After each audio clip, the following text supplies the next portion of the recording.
Religiously, understand the 7 principles of hell, you'll understand the 7 demons within you. You'll understand that whole concept. It's a whole metaphysical concept. We ain't go over that, but anyway, so from a spiritual standpoint now when we say demons are our owners, what happens when you vibrate in that frequency, when you have those emotions? Understand what emotions are. Your soul has to express itself. How does it express itself? With energy. That's how your soul expresses itself with energy. These feelings, these emotions that you have, that's your soul expressing yourself. So now when you get into emotion, energy and motion, emotion, that's your 8, that makes sense. That kind of explains why I feel the way that I feel and I perceive things the way that I do. Check this out, coach. In a family of tradition, I stand out like a sore thumb. Born into the wrong lineage, feeling like I'm on the run. Surrounded by expectations that I can never meet. Yearning for a different fate, longing for retreat. Mismatched with my bloodline, an outsider in my own home. Struggling to find my place, feeling lost all alone. Dreaming of a different life, where I can truly be free.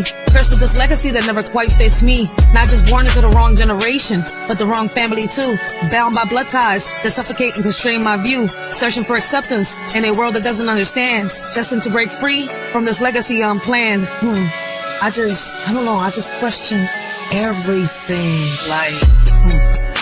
They say he's portrayed as a deceiver, but in the scriptures, his words seem pure. If he spoke without deceit, what does that say about the Lord's esteem? You argue over his motives, trying to conceal the contradictions. If he was truthful indeed, what does that say about the divine's needs?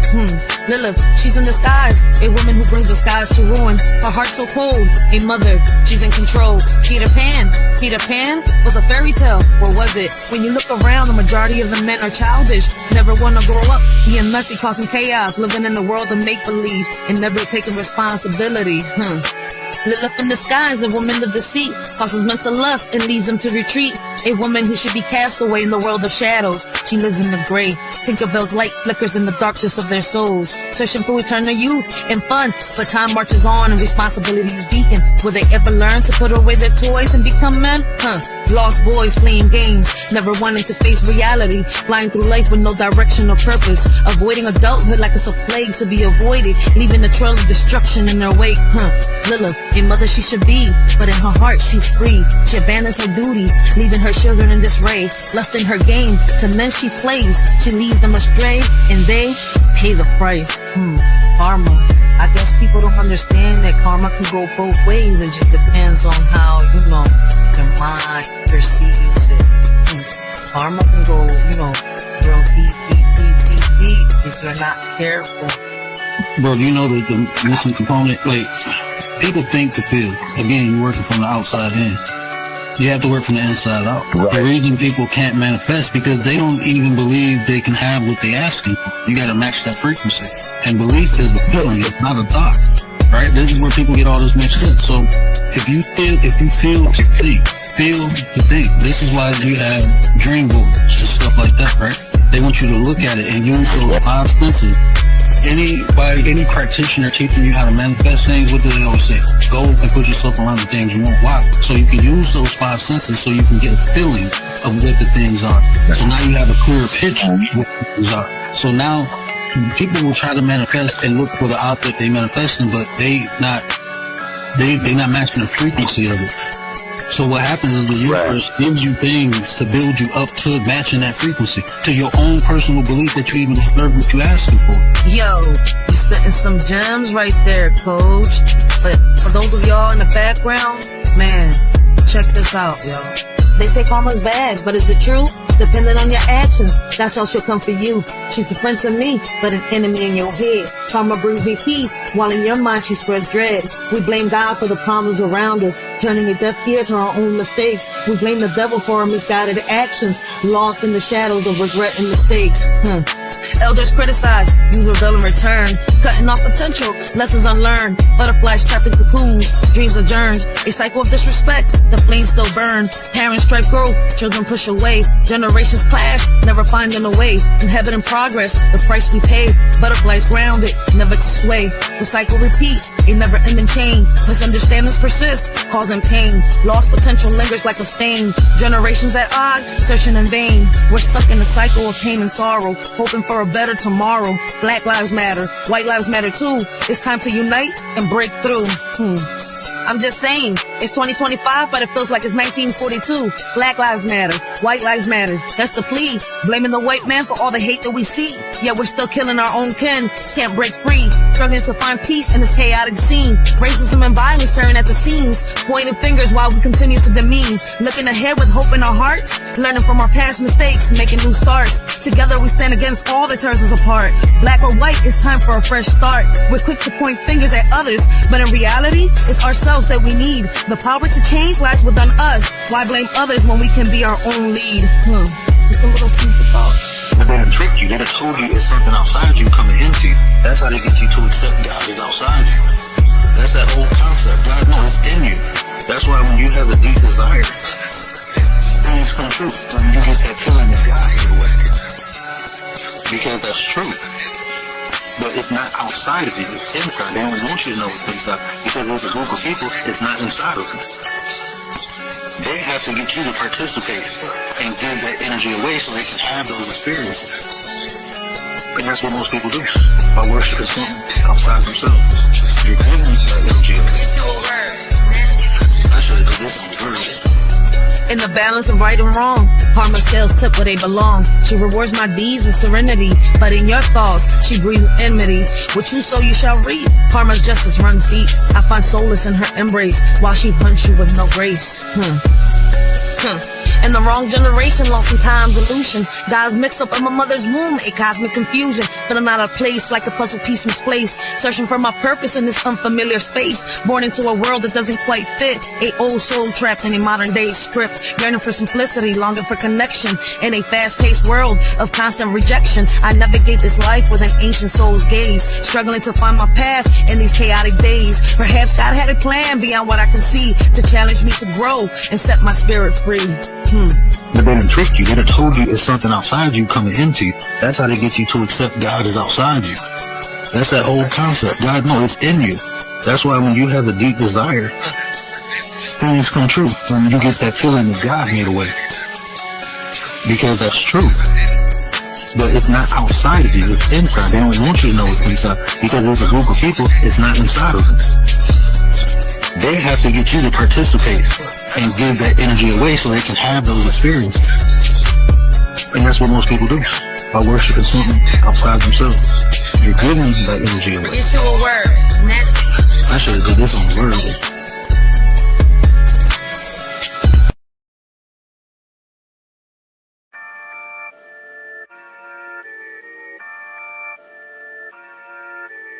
Welcome to Philadelphia, aka Philadelphia. HP, baby. In HP where my blood runs deep. Not born in Philly but raised in the streets. A shorty from Ponce, Puerto Rico I hail. Taino roots run deep, my heritage won't fail. Indigenous to both lands, I proudly proclaim.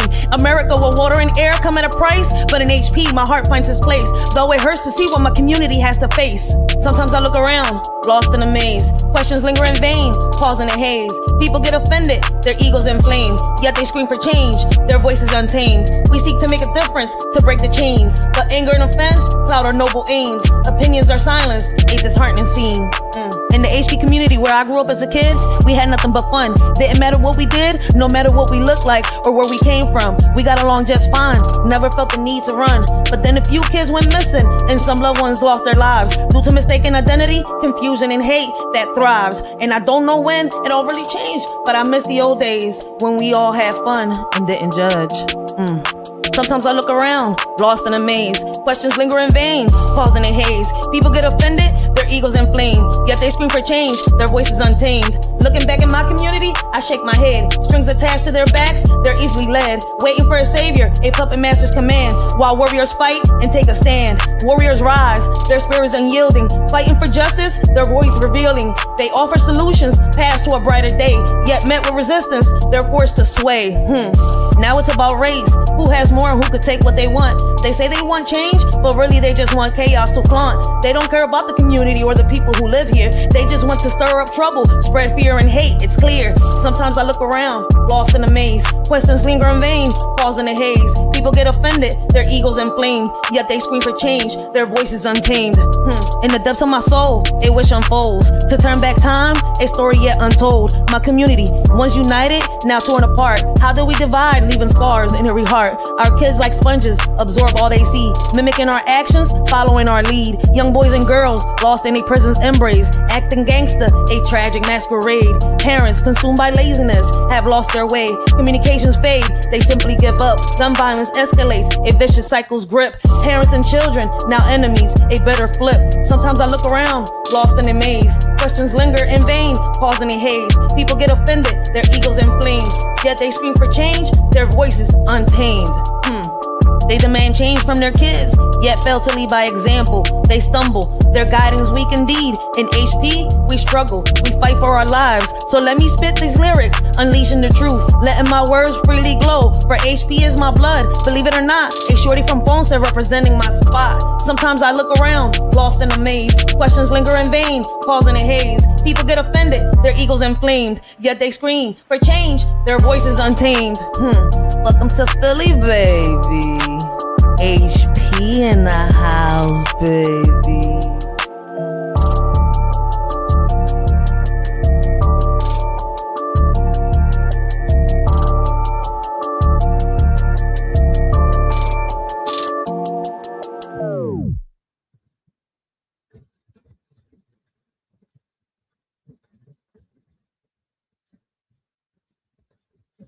Welcome to Philly, baby. Hey, what up, everybody? I hope all of y'all is having a blessed and humble morning. Continue to have a blessed and humble afternoon. Day, my bad. Damn, I'm all discombobulated early in the morning, aren't I? Snap, man. Man, it has been so crazy off these YouTube streets, on these YouTube streets, y'all, man. But I don't know where y'all watching from, right? But like I said just a minute ago, welcome to Philly, baby. It's a lot going on, man. Let me start off by giving a big shout out to my regular subscribers, my new subscribers. All right, I want to say thank you. All right, there's a lot of people out there. All right, blessing the Shorty with her poetry books. All right, I'm definitely almost done the second book that we're gonna publish. All right, I'm working on it. Let me see if I can share my John. Can I share what I got? Can I share what I'm writing? Let me see. Yep. Oh, okay. It'll let me share. All right, y'all. Listen, I'm definitely working on this one. I want to say thank you to all those that are, all right, purchasing the first book. All right. Listen, those of you that have been following me, all right, know why I started this channel, what I plan on doing. All right. Listen, it's taken me 7 years. All right. 2 years ago. No, when was it? Last year, I think a year and a half ago, right? If I'm not mistaken. It was like towards the end of 2024, right? Beginning of 2025, all right? My voice finally got heard, all right, when it comes to these cameras. Deeper background checks on these teachers, basically school staff, right? So listen, it's taken me a minute, all right? I went from being shy in front of this camera, right? Stumbling, all right, fumbling everywhere, falling all over myself. Like, listen, I didn't know what to say. Sometimes I sounded like a little mouse at, in certain occasions. But shit, listen, in 7 years, in this YouTube, right, and since I started advocating for the kids, speaking up for those that, how can I say, have been either, sexually molested, abused, or bullied in schools, right, and much more. I've grown. I went from being that shy, young woman to being that fully grown, developed woman, right? That now has this voice that, that nobody seems to be able to, how can I say, shut up. All right. I have a passion in me, and I don't know what it is, right? It was probably inside of me the whole time. And it took for them, to sit here and mess with my little cub, right? My little bear. It took for them to mess with my baby for me to let that spark ignite. You see where I'm coming from? Like, it's crazy because before the school district did my son dirty, right? Before the school district decided to sit here, right? And how can I say, try to sweep things under the rug, thinking that I was a mother that was not going to stand up and speak up, right, for her child's rights. They thought that I was just going to say, hey, look, screw it, man. I'm tired. I'm fed up. My child is, going through this. I cannot handle it. No, that made me fight even harder than what I already was. You see where I'm coming from? And I came on this, John, and at first, when I first started going onto social media, I thought that, I wasn't going to accomplish nothing, get anywhere. You see where I'm coming from? Or get anywhere. But, after a while, seeing that, all I had to do was be me, be honest, be real, be sincere. All right. I started meeting a lot of people that were, how can I say, like-minded. And from there, we've been networking and building. And I appreciate all of y'all that have, whether y'all subscribed onto this channel, all right, whether we've had conversations, whether y'all have inspired me to write my poetry, all right. This right here is the second book I'm working on. It's called Ink in My Veins, right? How a Shorty Sees the World. A collection of poetry by a Shorty, all right? That's my name. My government is out there, all right? So shout out to my mama for naming me Raquel. All right, but I prefer to be called Rachel. All right, Rachel is what everybody calls me. That's what I'm known for, or Shorty. All right, I don't like being called by my government. It's out there, yeah. I just hate being called by my government. All right, I just hate it. I don't know why. I love my nickname, Rachel. But we are definitely working on this. I'm almost done. I'm on the last chapter of this book. All right, guys, we're gonna publish it soon. We're gonna I gotta schedule the giveaways. All right, it's a lot going on. All right, because like for those of y'all that have been following me and know exactly what I'm doing, all right, then y'all know that I'm out here putting that footwork in. Chris, blessings, Chris Wilson from Ohio. How you doing? Blessings, welcome to the live. Then y'all know that I'm out here trying to put this footwork in. All right. Says listen, we the first time in years, I'm gonna say years, because the last time I've seen some real snow here in Philadelphia, all right, I was a little kid playing in the snow. All right, not even my kids got to experience what real snow is. My oldest son is 19 years old, and he just finally got to experience what real snow is. At least a foot of snow. All right, because before that, we was just getting nothing but centimeters and inches. All right. But listen, all right, I just want to say thank y'all. I want to say thank you to, all those that are supporting and, are, how can I say, motivating a Shorty, inspiring a Shorty through y'all stories, all right? Because listen, at the end of the day, all right, we all go through so many things. We all fight our demons in the same hell, just different ways. Right? Like when I came on here, like I said a minute ago, I really thought that I wasn't going to accomplish anything through social media. But the same way that, I accomplished certain things out here, right? And I put in that footwork, right? And I got boots on the ground. I've been able to do it here. It's been a little slower through social media, right? Out here, face to face, I get, a lot of work done.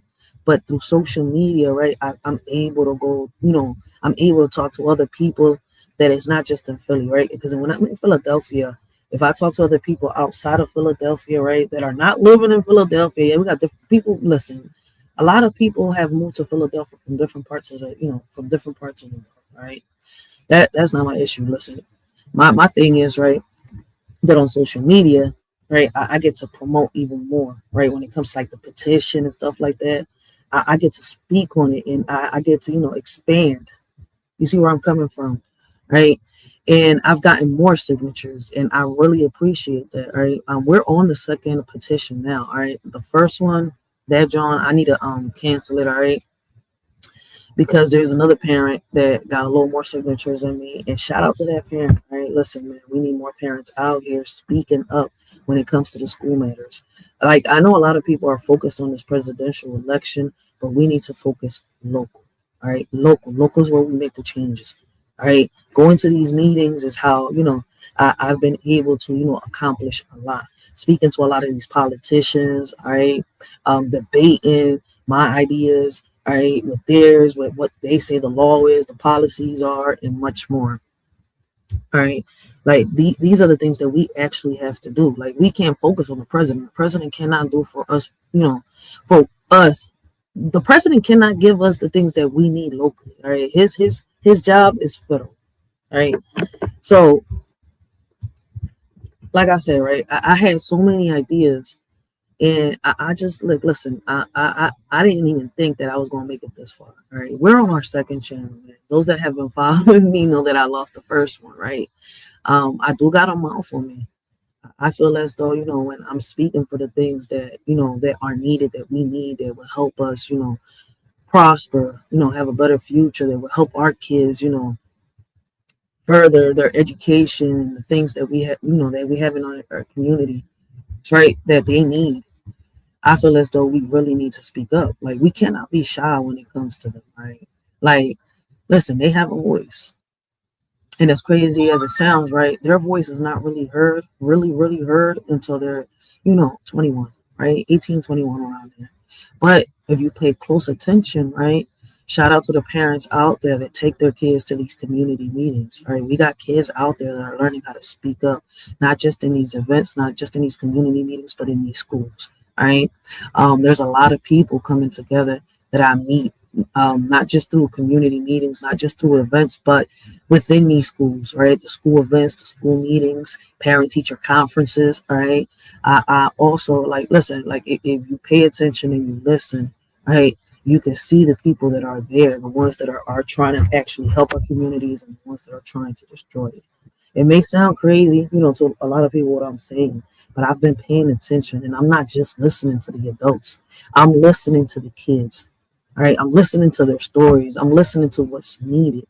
Right. And I hear so many people keep saying, oh, we can't do this. We can't accomplish. Yes, we can. See, the problem is that in your vocabulary, you have the words I can't. All right. It's not that you can't, you just won't. For whatever the reason is, you don't want to. All right. And I wish some people would say that. Right. Instead of bashing and bringing other people, down. Look, listen, this is not what I'm into. This is not what I want to do. Right. Like, this is why I got a lot of respect for certain people, right? And for certain people, I don't. I don't get tired of telling people, listen, if they tell you, hey, listen, Shorty's a bitch. Yo, listen, I love Rachel. Believe both of them. Two different entities, all right? Seeing two different sides of me. Because at the end of the day, right is right and wrong is wrong. Right? Listen. It took me a little bit, all right? And like I told y'all, I was shy in the beginning. I didn't even know what to do and how to start, right? And I got to keep giving a big shout out. I'm tired of saying all right. Then why do I keep saying all right? It's like a habit. And it's like I'm hearing myself. And it's like, damn, Ray, like, stop saying all right. But I don't know why I do that. But shout out to Kwame Brown, all right? Because, listen, he was one of the ones that, I kind of almost went head to head, but I didn't. All right, I didn't because I took a minute and I listened. And it's crazy, the way I listened was by challenging him, because he's like, listen, you got to go to town hall, you got to do this. I was like, look, listen, if the people in my community not going to listen, what makes you think that anybody in town hall is going to listen to this, right? And he I'm not gonna say he was disrespectful, because Kwame Brown hasn't disrespected me. Like, he has a habit of dropping people down, but he didn't drop me. He gave me some advice, and he's like, you know what? Listen, go do this, right? And come holler at me. And crazy part is, right, I did it to prove him wrong. That was the funny part, but I had to laugh afterwards, right? Because he was right. You go to town hall, right? And it's a little more than just these meetings that we have in our communities, right? Town hall, you get to see more of these politicians, right? Debate them. You got a certain amount of time. See, I'll debate a politician in town hall. But one thing I will not do is debate people here on social media. Why? Because we're not accomplishing nothing. we're repeating the same thing over and over to the point where it starts going left. People start getting offended because one party thinks that the other person is not listening. But yes, one is listening to receive while the other one is listening, how can I say, to respond. And that's the issue, the biggest issue we have here on social media, right? A lot of people want to debate like politicians, and what's crazy is that y'all got a town hall y'all can actually go to and debate. Y'all can schedule, y'all could schedule the day that y'all that they that they have a meeting, because they have different types of meetings.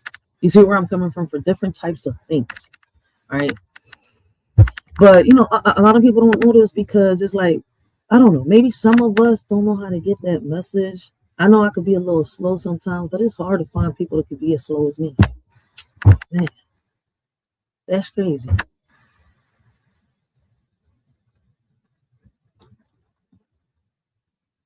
Blessings, blessings, blessings. We got the beautiful Alicia Dion in the chat. Welcome to the live. Appreciate you guys. Make sure y'all go check out Alicia Dion, man. Great conversations, great topics. All right. Damn. If I didn't have all these tabs open, I could leave her link down there. But let me give her a mod stick so she could leave her own link in the chat down below. Yes, because I want her to leave her link. So let me give her a mod stick. Alicia, you can leave your link down below so people can go check you. And listen, guys, she's also good with poetry, right? I've had great conversations with her on blessings healing realms. All right. Damn, I don't know why I get tongue twisted saying blessings, blessing healings, man. For real. I hate when I get tongue twisted. But I've had great conversations with them over there. All right. Make sure y'all go check them out. All right. Blessings Healing Realms, Alicia Dion. All right. There's a lot of wonderful ladies to come together on Blessing Healing Realms channel, and they do poetry, they have conversations, they do storytelling, and much more. Alicia Dion on her channel has great conversations, great topics, and much more. Please go check them out. All right. But back on topic, guys. Listen. It is so much going on. All right. I think I haven't gone live for like a week to a week and a half or some change, right? Because one, I think I played one song on one of my lives that I wasn't supposed to, and I uploaded a video that they said that I went against community guidelines, which I didn't, and I fought both of them. So I'm back before I'm supposed to be back. All right, but shit, that's what them disclaimers are for. All right, you're supposed to dispute these mofos when they do you dirty on social media. All right, guys, you're supposed to dispute them, man. Like we need to make some good disclaimers. Like YouTube, man, y'all messing up, and they came and messed up TikTok too. But let's get back on topic. Let's get back on topic, man. Like I was telling y'all, man, 7 years, right? And I know sometimes I jump around, right? Because it's like everything goes hand in hand, and people don't even peep it. And then it's like we got a certain amount of time to talk, all right? And I can go about this for days, all right? For real. But it's so much going on from what is happening with the president right now, what's happening locally within our communities. All right, like y'all know, man, I'm from Philly. All right, I love my city, but the people in my city sometimes make you wake up like Homer Simpson choking bar. All right, that's how they make you feel, like you just want to choke the living crap out of somebody. Like, damn, can you just knock some sense into somebody? Like, this world is just so backwards. I'm telling you, man. They scream for change, but in reality, it's so much hate. We got hate in our hearts. All right, people got so much hate, so much envy in their heart that is ridiculous, yo. Like, you got people hating on people here on social media, and it's crazy because I love watching a lot of content creators. I just hate it when it goes left. Like, I just wish that if people say, hey, look, listen, man, I'm in the mood to roast. Like, keep it roasting and don't take it personal. Like, if y'all want to joke, but don't take that personal. It's too much of that going on this job, man. And like I said, the hate, the envy is real. All right. Before I continue to say what I'm going to say, right, I got this poem right here. All right. It's called the Captain's Map. My bad. Right. And it goes like this. And I want y'all to really listen to the words. All right. Because what people don't understand is, right,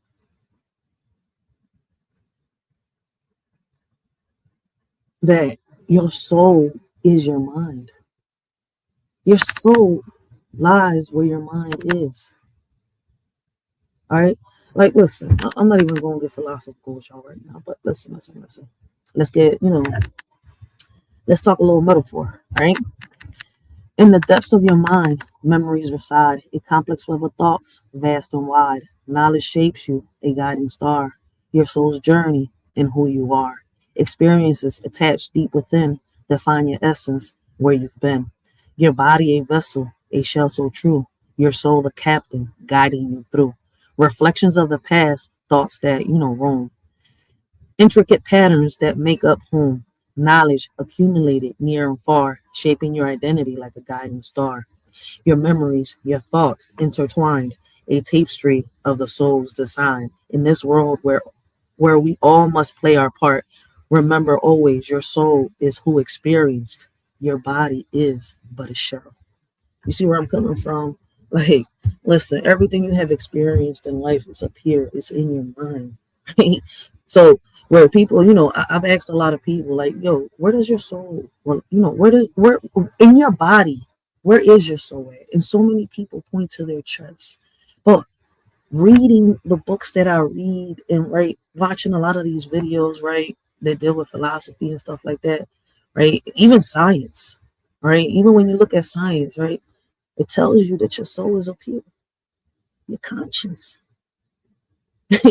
I mean, listen, man, shout out to the word, all right? Because he be having some great conversations and some great topics, all right? And he be breaking a lot of this stuff down on his own channel, all right? But I feel as though that, we've reached 2026 and a lot of people, listen, man, a lot of people have lost their morals. I mean, they've been losing it for years. And I'm not talking about everybody, right? I'm just speaking in general. If what I say or someone in my chat says, right, offends you, please exit stage left, right? Please exit stage left. The door's right there. Just make sure the doorknob doesn't hit you or the good Lord split you, right? Because there's too many people on this John, all right, where, how can I say, bruised egos, right? And I'm not a babysitter. I'm not a priest, right? Like, for real. But like I said, listen, man, my grandpa used to say you can't make money in the middle, right? And this is something I teach my kids, right? I have conversations with my kids every single day, and I always make sure that I bring up something that my grandfather taught me, all right? Like, in the middle of war, you cannot make money. But it's like right now, I don't know if there's something in the air, something they threw in the air, when the pandemic hit us and stuff like that. But it's been happening before, so I can't blame the pandemic for real.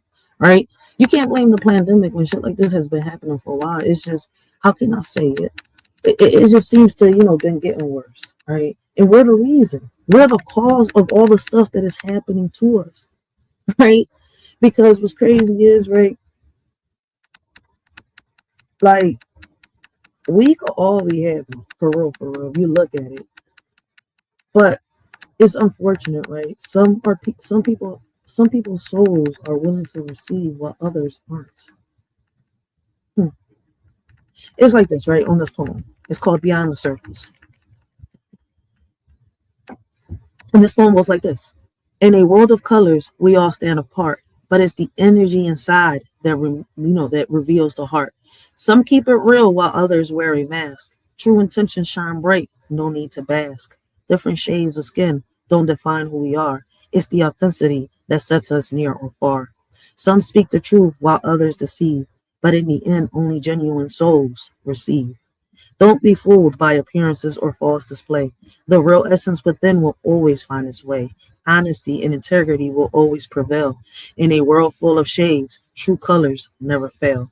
So let's break beyond the surface and see what lies beneath. For true character is found in the energy we bequeath. In a sea of diversity, let authenticity guide. My bad. In a sea of diversity, let authenticity guide our view. Different shades of color, but what matters is you. Right? Like, listen, if we start focusing, all right, on bettering our homes, all right, ourselves, because it starts from home, all right. We start focusing ourselves, right, bettering ourselves, and then start trying to help those after we've, been able to get on our feet. Then we can start focusing on helping those that actually need it, those that want it, You can't sit here and focus on the one that doesn't want it, because that soul is not ready to receive what you're given or what you're telling them. Right? And that's a battle that us as humans have constantly. And I'm not a therapist. This is just, things that I perceive, all right, throughout a daily basis, right? Like, you can lead a horse to water, but you can't force that horse to drink that, right? Like, you could teach an old heads, new tricks, right? But they want to stick to their old tricks. You can't, tell that old head, look, listen, it's okay to do this. My point, of all this, right, is that there's so much hate out here, and in reality, there's no reason for it. Right? We, like I said earlier, right? All of us fight our demons in the same hell, just in different ways. Right? Like, I listen. Me and you could have the same skills. We could be good at cooking. All right, but there could be something better about your technique than there is mine. So why hate? If anything, right? I just need to improve me, not try to not try to compete with the person whose technique is better. No, man, there's something wrong with what I'm doing. Let me get better and where, I'm messing up. See, my competition isn't with the people around me. My competition is with me, the old version of me. I'm trying to be better than the person that I was yesterday. But people out here are trying to be better than the person next to them. See, I want that person to succeed, right? And I want to bury the old me. I'm not trying to compete with the world, because I'm not trying to be at war. There's no money being made when we're in the middle of war. But people don't want to hear that part, right? Like, that's why, listen, for the past 7 years, well, I'm not going to say 7 years. Yeah, 7 years. I've had the idea, all right? I wanted to start this community center, right? Because what happened to my son happened, right? I wasn't just, helping my son out. It's crazy is that he had friends, right? And a lot of his friends, right, were sitting here, they was telling their stories, and I'm sitting here, I was like, yo, I'm just listening, right? And I'm like, damn, like, what can we do to make this change, right? And, but at that time, when I first started all this, right, Girl Scouts wasn't really out here yet. I guess they was just starting the process of bringing Girl Scouts back and stuff like that. But they wasn't really out here. Now Girl Scouts is out there, and I'm promoting Girl Scouts heavy as shit. All right, I gotta my daughter, right, is a part of Girl Scouts. I gotta pay her membership this year so she can start going right now in April when they start doing the cookies and all that. Because listen, Girl Scouts teaches your daughters entrepreneurship, leadership, all right, a whole lot of shit, man. How to become leaders, all right, how to be great young ladies, and much more. The same thing you could teach your daughter, right? But there's a lot of parents, right, that, all right, they're able to teach their kids, but they still got to go to work. So, Girl Scouts is a good thing that you could put your daughter into, right? But here's the thing that I've been talking about years. We could always find resources and programs for our girls. But when it comes to our boys, it's like they're left to the side. We're trying to figure it out. When are we going to figure out what resources we need for our boys? Why can't we just bring out programs? We used to have the Big Brother program, but now unless the young man or the little boy, how can I say, commit something, a violent crime or something, the Big Brother program doesn't intervene. All right, like, listen, I can go about this in so many ways. All right, I could talk about the single mothers struggling, all right, or why the baby daddy is not in there. Some don't want their baby daddies in their lives. All right, so they're going to struggle, right, because they choose to. Then there's others that, for whatever the reason is, their baby daddy is not there, and it's not because they chose. All right, and they're still great mothers. All right, but some of them, how can I say, can be real neglectful. If you're neglectful, does that take away from you being a great mother? These are conversations that are needed, right? I mean, listen, I say that my mom was a good mother, right? My mom was a wonderful mother, but she failed. She had flaws because, I'm not going to sit here and say, look, listen, my mom was born in the 60s, all right? She was born in the 60s. And she was born in PR before she came to Philadelphia. And listen, the way they was raised, I'm not going to sit here and say, like, damn, Like, and then I look at her sisters and her brothers, which are my aunts and uncles, right? And it's like, yeah, y'all all needed therapy. Yeah, I'm talking about my family, right? I'm not gonna talk about anybody else's family. So I'm just gonna throw out a little bit of mine. So like, yeah, like, listen, I look at my aunts and uncles, I'm like, yo, all of y'all need therapy. Like, y'all needed some type of counseling growing up, but y'all too old for me to tell y'all now. Shit, stay the fuck over there. I'm over here. Hi, auntie, I love you. See you later. Real shit. That's how it be with me. Man, look, listen. They say blood thicker than water, but sometimes water, I don't know. Water be looking out more for blood. I don't know what it is. Like, listen, sometimes somebody that's outside of the family, all right, can look out for you better than what your family does. Sometimes, listen, family members are your biggest haters, right? So is your friends, people around you. Envy is real. That shit, listen, envy, listen. I feel as though envy is worse than hate, but it's as strong as hate. If y'all understand where I'm coming from. We got Gary Busted Down Brown in the building. Shout out to my OG. You named yourself. Oh, it's Gary Brown now. My bad. It's Gary. Is this Gary Busted Down Brown? Yeah, that is because of the first message in the chat, man. Shout out to my OG, man. Make sure y'all go check out Gary Busted Down Brown. Great conversations, great topics, all right? But listen, I got the idea to do this community center, right? A few years back. And I had a couple obstacles, but I didn't give up on this community center, right? I got my LLC. I made it as far to get my LLC, all right? And it's crazy because as soon as I got my EIN, right? Because I had my LLC first, and I went and got my EIN. Yes, listen, I was a little backwards in the beginning, but I got it together, right? And then everybody was sending me all around the world. I was like, what do? I want to start the community center. I want to help these kids, right? And I got the right ideas, right? And what's crazy is, right, what I started to do was, and I started this like 3 summers ago, right? And I noticed that it was a good idea. So I was like, yo, if I get the funds to get this community center on and popping, right? And this would get a lot of kids off the streets. But we have to start off, with a good foundation, right? And I've been working on it. I've been working on this joint for a minute, all right? Like, I've tried to get support here, I try to get support there, but it's like everybody wants things to work fast, and it's not like that, all right? I'm starting from the ground up, all right? In my community center, yes, we got so many community centers out in Philadelphia, right? We need some in the hood, really, like in the heart of the hood, but a lot of the kids can't make it to it, right? So when I sat here, right, I was started my business. I was selling T-shirts, right, and I had started my R4L brand, right, and I'm sitting here. I was like, yo, let me give this a shot.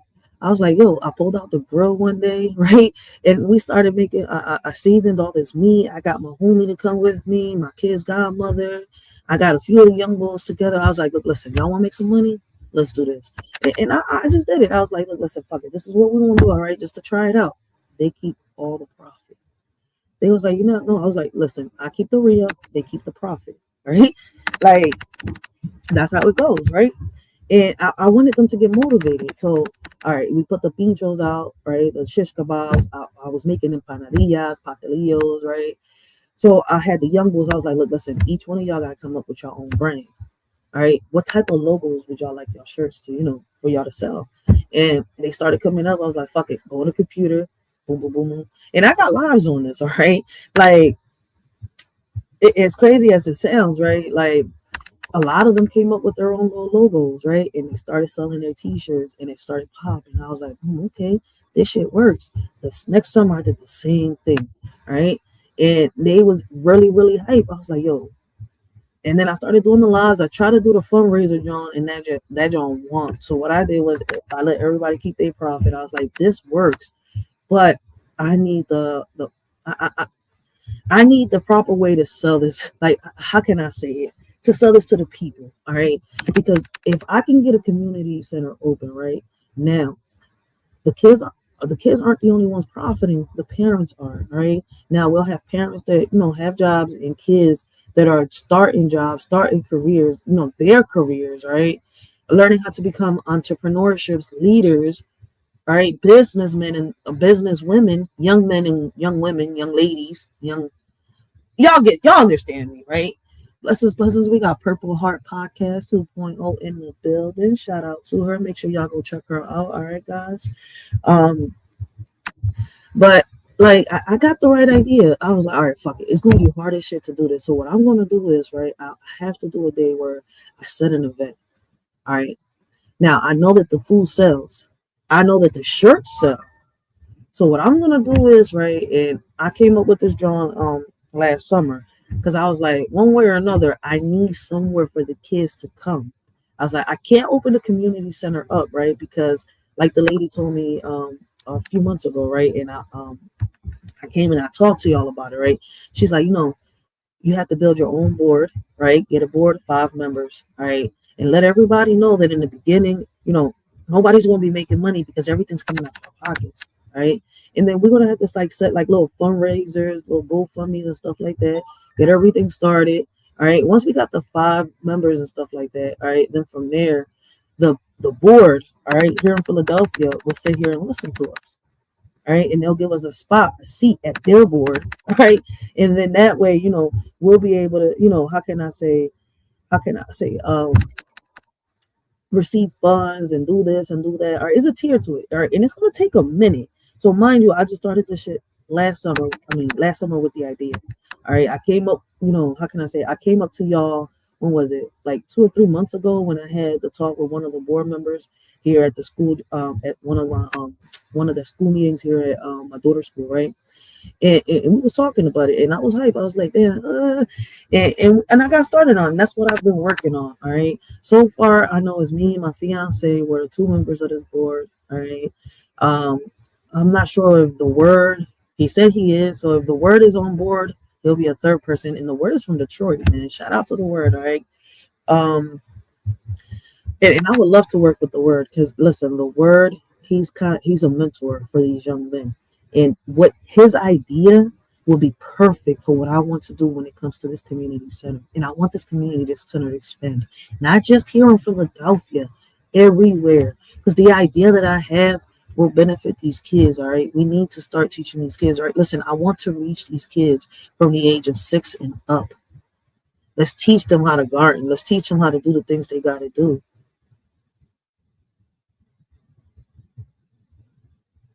We got Uncle Earl in the building. Welcome to Philly, baby. Yo, my nose is swollen. Damn, I got swelled up. Damn, that's really affecting me. Yeah, I can see it. And this is not fat because I've been losing my weight. I just, listen, I checked my weight. I'm losing that, John. I got a couple more pounds to go. And y'all gonna see my pretty skinny face again. But damn, my face got swelled up. That's what happens. The muscle spasms and stuff from the herniated disc, it swells my whole body up. That shit strong. I was down for a week, yo. Like I'm telling y'all, I couldn't move. And I forced that on. Yo, listen. I kept looking at myself like, you only listen, Ray, get it together. You're 36. You ain't no grandma. You gotta get off the bed. Get off. Fight that pain.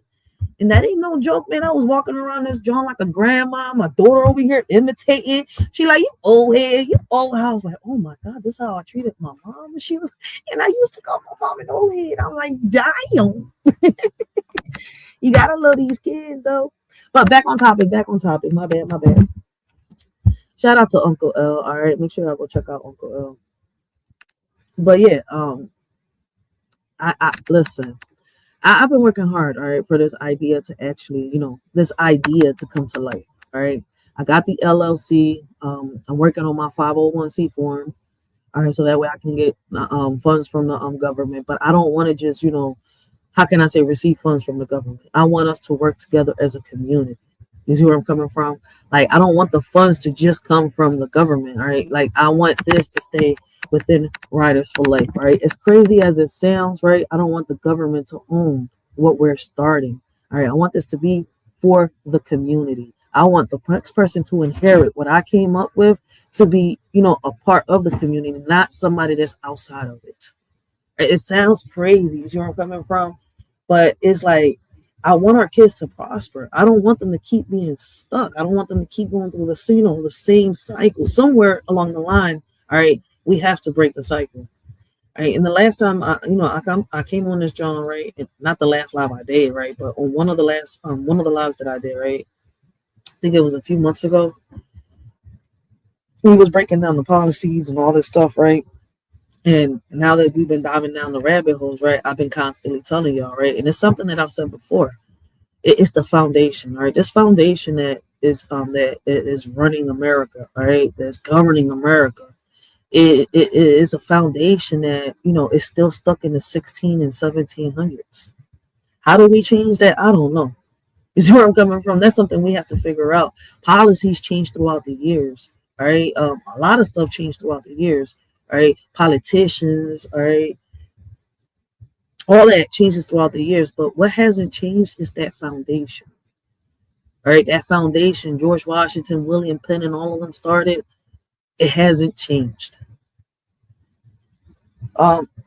So with that being said, listen, I don't want to start no wars or nothing. I'm gonna leave that at that unless somebody's willing to talk about it and have a conversation. Other than that, I'm gonna leave it right there. Y'all understand what I'm trying to say with that, right? And if you don't understand it, either went under your head or under it. All right, like listen, it's too much going on for me to sit here and argue, right? When I am like sitting here trying to make how can I say a change within these policies, right? Within my own community and stuff like that. Like, listen. It's okay. I know like a lot of people like the drama, but not over here. Shit. We got the beautiful Miss Chicago in the building. Shout out to Miss Chicago. Shout out to Young Riaz, yo. We got Young Riaz in this drum. Make sure y'all go check out my young boy, all right? With his little shorts from the UK.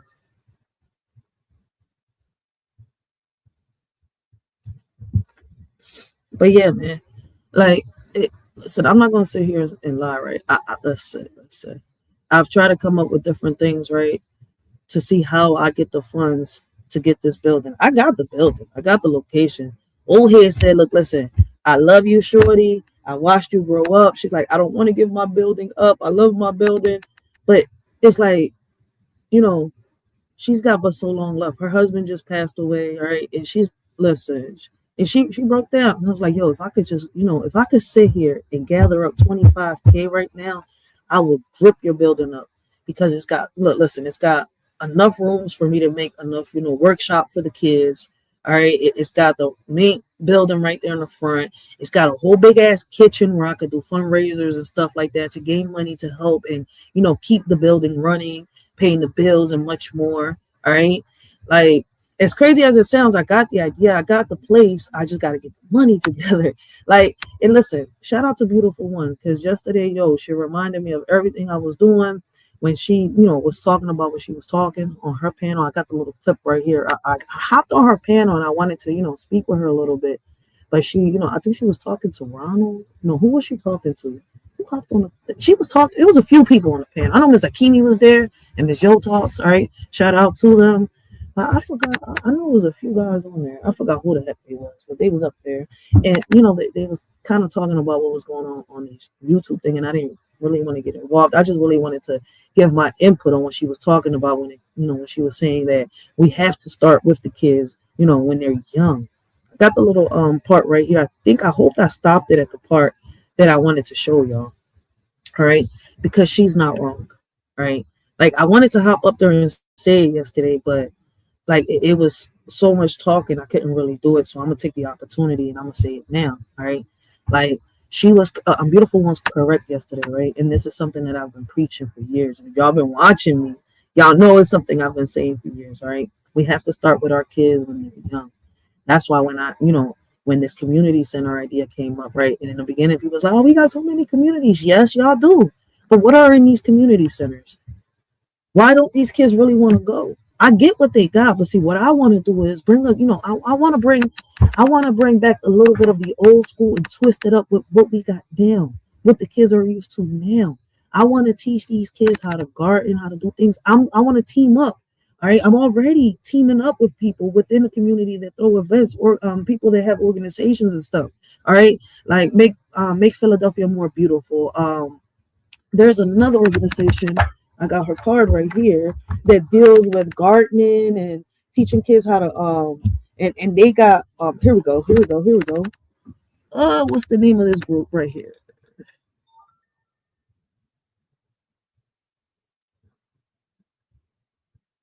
It's called Chain Reeducation, and they're starting programs for our kids and stuff like that.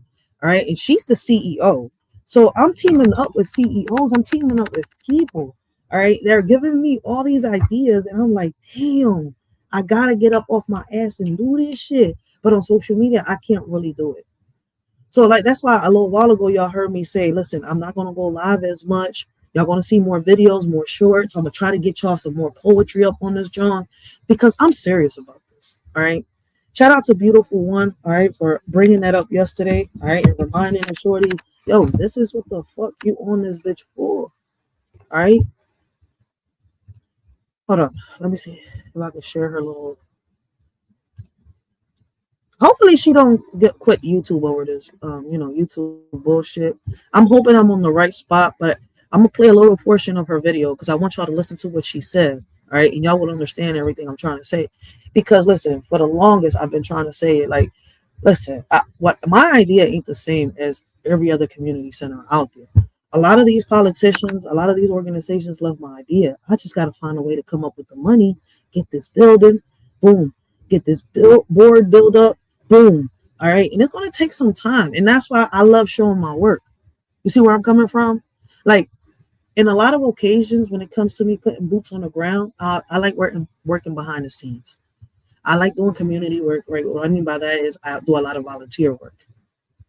I don't want my name put out there when I'm doing volunteer work because if it's volunteer, it's volunteer, like I'm saying it right now. Right. And I love working behind the scenes. And nobody knows who you are because you get to learn, you get to see. Right? And it gives me more ideas on how I can do certain things. The question is, how do I put it together? Who do I trust enough that I can partner up with? Because in this world, it's hard to trust. Right? And I want to leave this behind. Right? Whether it's my kids that inherit or someone else's kids that inherit. If you have this in mind, brother, and you got somebody like me, why don't you fucking utilize your source? You say, hey, I want to help kids. You say, Beautiful One, she wants to help. Why not? I start this organization and I know Beautiful One wants to help. Why don't? But see, here's the thing. Now you're the middleman. And you're saying, okay, now I can actually be helping these children. Plus, I can be saying, okay, well, I know she wants to help our community. Right. Oh, you're going to be a part of it. See, the problem I got, baby. Facts, OG. Everybody telling me what I need to do, and they ain't doing it. Nah, see, that's the thing. So if you said, Beautiful One, I got an organization, you want to donate to it, and you show me your organization, and I'm with it.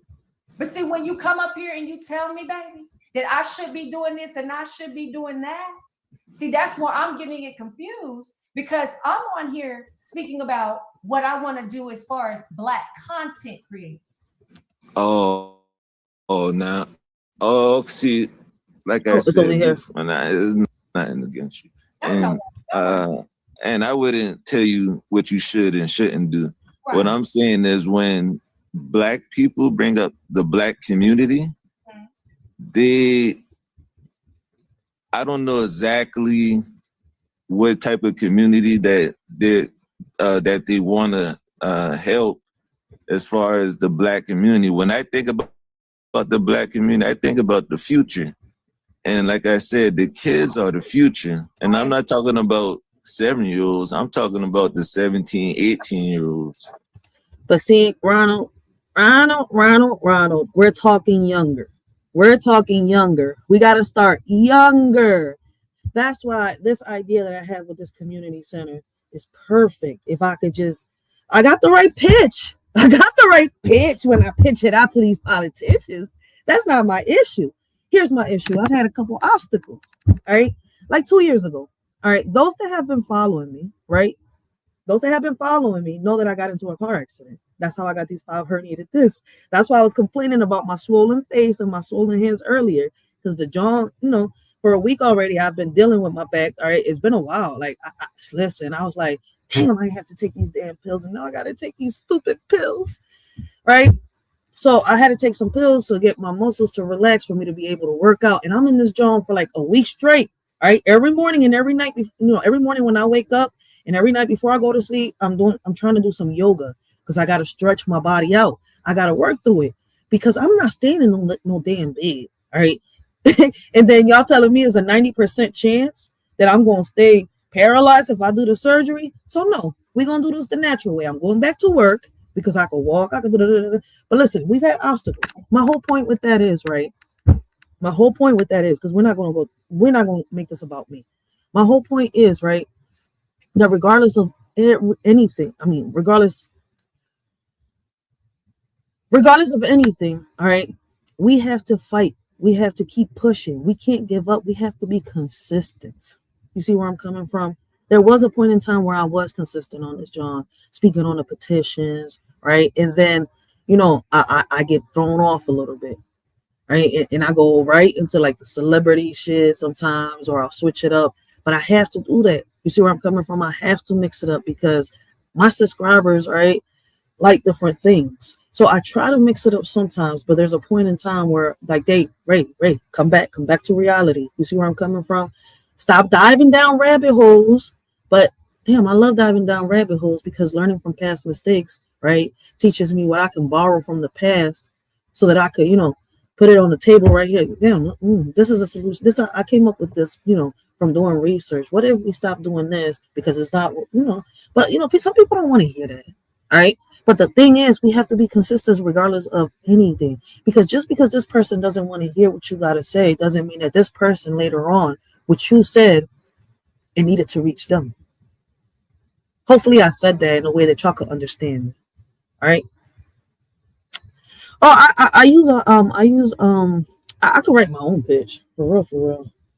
I like using the AI chat for my like thumbnails and how can I say titles and stuff like that. But a pitch, I could write it. I just need to sit down in a quiet room, dim the lights down, and think, and I could just write my own pitch. I'm good at writing. I'm really, really good at writing. For real. Like, writing is not my issue. Let me see. I don't even think this is the one. This is the right book. Shit. It's because I'm transferring this into the computer. Right? Let me see. I have a poem. Listen, I've always thought like this before we continue Beautiful One's video and I say what I say. Listen, this poem is called Where the Roots Grow, right? And it says, forget the president. Let's focus local. Helping in our community is the vocal. Lead by example. Make a change. Politics feel like a circus. So strange. Neighbors need us more than ever. Together we can make things better. Forget the drama. Let's unite. Local action shine much brighter than the political fight.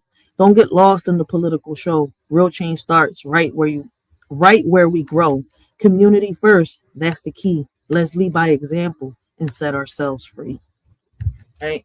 Like, I could write my own pictures. I've been writing my own pictures for the longest. AI messes up my pictures. I'm not gonna lie. When I sit here and I use AI for my pictures, right, it wants to like rewrite everything that my thoughts are saying, and I hate that. Right? Like, I really hate when the AI sits here. I'm like, no, man, I need this pitch to be raw and uncut. I just don't need it to be cussing, because like I can have a potty mouth, and I had to learn, like, when you sitting here debating and talking to these politicians, watch your tone. All right, you can get, your voice can get as husky as you want it to get, as long as you're respectful. Like, I've learned how to deal with the politicians. I haven't had a problem with none of these politicians. You see where I'm coming from? My issue is more with the community, right? And that's why, I say that for me, like when it comes to social media, it's a little harder. That's why my biggest focus isn't on social media. It's out here. But I still try to be as consistent all right, as I can with my message. You see where I'm coming from? Because I don't want people to keep, oh, this is, a beef. No, this is not that. Like, no matter what we do here, all right, I try to make sure that, we keep everything leveled. All right. Like this right here, like, listen, I want people to understand it is about the kids. And we got to start when they're younger. Like, people fail to realize, right? And there's another thing, I've said this on lives, right? A lot of these kids watch our content. I had to learn with my kids' friends. I didn't even know that a lot of them was watching the content that I was making. Whereas in one day I said, oh, snap, yo, I didn't even know y'all was watching my videos. I was like, I came on this live and I was like, yo, okay, I got to stop cussing. I've done good. But there's times where I slip up, especially when I'm talking about exposing a predator or, listen, y'all know what I'm good for. Listen, our shirts are coming in soon. Like, I got some I gotta order me some vinyl and I gotta go to the store. All right. I'm gonna see if I go Thursday to the store and I'm gonna do a live. All right. We gonna make some shirts, all right? Because we gonna be, listen, we gotta do the we building caskets up in this John. All right. And I think I got another one because I got a phrase that I got to put on 2 shirts. We definitely gonna do that shit on Thursday. But like I told y'all, man, like, listen, when I show these kids out here what you could do and how you can make money, right? Because I was taught as a kid. Listen, if they called me to babysit, I got paid. All right. If they called me to clean their lawn, their backyard, their front, their basement, I got paid. To clean their car, I got paid. No matter what they called me for, I got paid. They taught me that. All right. And listen, I remember when one day one of my one of my old heads, right? They pulled me to the side and they was like, listen, we're gonna do something a little different today. All right. And I was like, what? They was like, I want you to tell me, right, how much you want me to pay you. I said, what? And listen, I was like 12 years old, right? I was like, I don't know. And I was used to them just giving me what they gave me, right? He's like, listen, you come here every day. I'm your boss, right? Tell me what you want me to pay you for the job that you are, doing in my house today. I was like, I don't know. She's like, what's your worth? I was like, my worth? Yo, boy, when I tell you that she sat down and gave me a lecture, listen. We got MTGV Crime Podcast in the building. Blessings, blessings, blessings. Make sure y'all go check out MTGV Crime Podcast. All right, great conversations, great topics. Listen, man, I love watching her channel, yo. She's one of my favorite content creators. Have you gone live? I haven't gotten a notification from this MTGV. Damn, YouTube. But I'm gonna press play on this, all right, real quick. But I want y'all to see, look, listen, Beautiful One said something that I've been saying here for the past 7 years on YouTube. All right. We do gotta start young, all right, with our kids. And for whatever the reason is, some of these kids don't have what they need at home. All right. That's why I came up with this, community center idea. It doesn't just help the kids, right, get off these streets and have them, give them something to do, but it teaches them. It helps them, all right? It motivates them. It inspires them. And they're making money at the same time to get the things that they need and want. The 19, 20-year-olds. I have to start younger because here's the thing. See, I'm already there with you. I have a teenager, so I have a 19-year-old. So I would say I would start younger because the youth, the ones that's under that, the 5 and 6 and 7s and 8. Let me tell you something. Robert, let me tell you something, baby. I had little girls that I was friends with that were already molested by the time they were 9 and 10. You understand what I'm saying?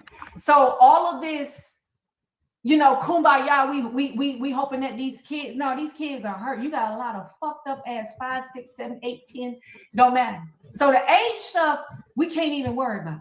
We just got to help children, period. Regardless. And we got to help people, period. Because you got people out here, 25-year-olds, 30-year-olds that's abused, 50-year-olds that's abused. So I want us to get out of the age thing. You understand? Well, I do understand what you're saying, but like I said, when you bring up the Black community, see, you're not talking about people in general, human beings in general. Autumn Speak says someone is streaming my live. Who is streaming my live? Bishop. Oh God. Well, it doesn't matter. He can do it. Yeah, but whenever, like I said, it's all about, my thing is, if the black community doesn't get mentioned, then what I'm saying will be irrelevant. But once you bring up the black community and you want to empower the black community, when one person say that, black community, Ronald, because we got some fucked up ass people in our community. Well, that's just how it is. I mean, that's just. But hold up, let me say this to you, baby. The reason why I say that, I don't want to say I want to empower everybody. I want to empower good people. You know what I'm saying? What she's trying to say is that she want to help those that want it, not those that don't want it. A lot of people are not ready to receive blessings. They're really not. I just don't want to empower. I just got to empower the black community. I know somebody black right now, black man, just fucking took a child and raped him and threw him in the fucking garbage. Right. Of course not. But you know what I'm saying? So that's why I say I don't like groups. But you know what I'm saying? So as far as like my people, my people as a whole, the ones who I see out here, the black people out here who are trying to make it, who are trying to do well, hell yes, I'm with it. But I'm not with that group just saying I want to just empower everybody, every black man, every black woman.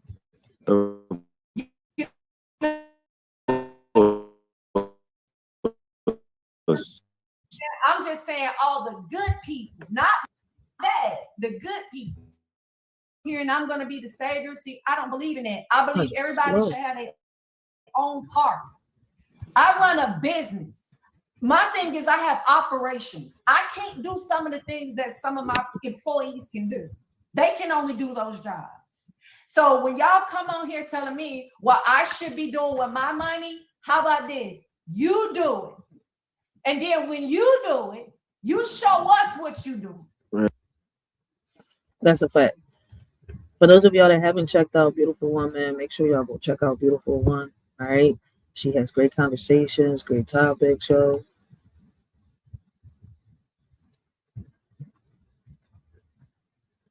But yeah, she was making a great point, and that's what I've been trying to say for the longest. All right, it's our kids that I'm trying to reach. Listen, I could talk to the adults all day. All right, it's only a few that I'm going to sit here and how can I say, have a like-minded conversation with.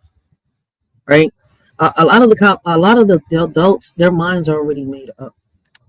That's why I'm saying, like, if you down with it, you down with it. If you're not, then listen, the door right there. Just make sure the doorknob doesn't hit you with a good Lord split you. You see where I'm coming from? I'm not going to beg people that don't want the help to get the help. You can't, because then you're going to be beating your head against the wall. You're not going to get nowhere.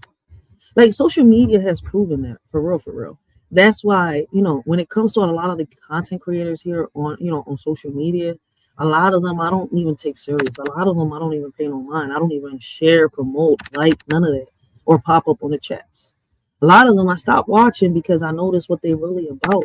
When you let people talk long enough, and when they show you who they really is and what they're really about, right? And you could tell that a lot of people on this drawing is really just for the bullshit, for real. So it's like, I'm not going to sit here and do the same thing they doing. I'm just like, fuck it, I'm gonna leave you where you at. My energy and your energy is not meeting. All right. If anything, how can I say they crashing? They're crashing. Like, my energy is put in a stop sign, like a little barrier, a shield. All right. And it's not letting your energy come through for a reason, because it's toxic. And y'all know what we do over here when it comes to toxicity, right? When toxic people, we throw that shit out the window and we Kobe it into a trash can and forget about them like yesterday's newspaper, because that's what they is, irrelevant. We cannot let people knock us off our hinges. All right. And people love doing that. All right. Because, I'm gonna put it like this: if you are speaking on a celebrity, right, or you give an opinion about something that's happened on social media, people think right away that you have a channel that's for beef and you know you want to argue or you're about the mess, which is not true. You see where I'm coming from? If you pay attention to the content creators, right, you can see who's really out here for the people and who really wants to make a change and a difference, right? And you can also see who's, you know, how can I say it, out here just for the shits. Where the heck is going on with my... Okay, here we go. Like, social media is divided.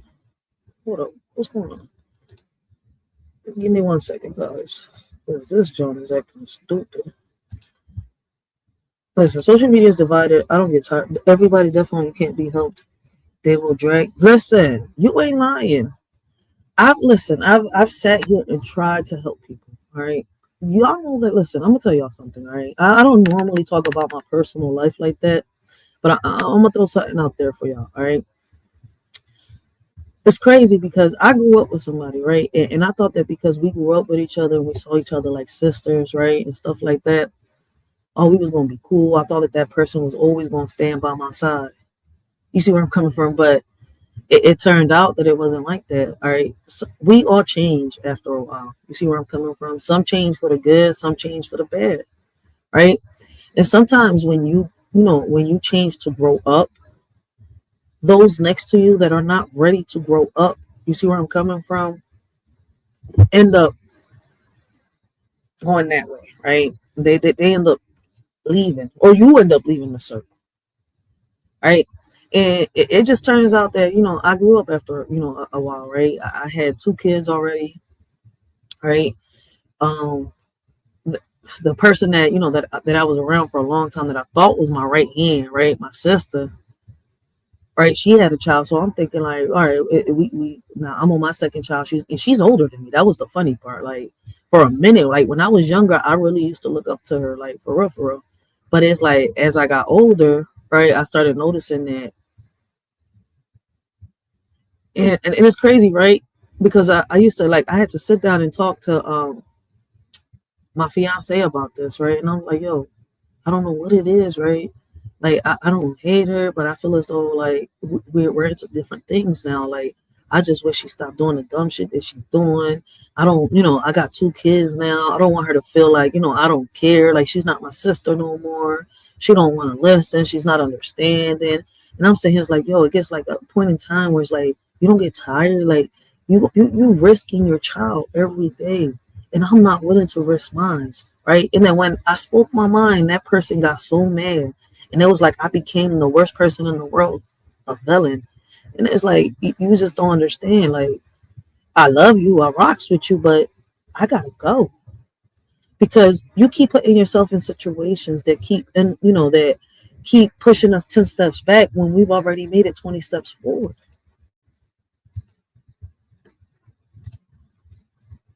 That'd be the crazy part.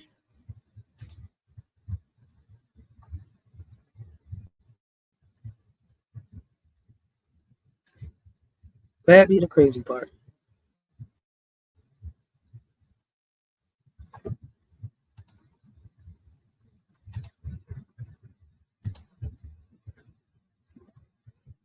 Here we go. See, this is how I see social media, guys.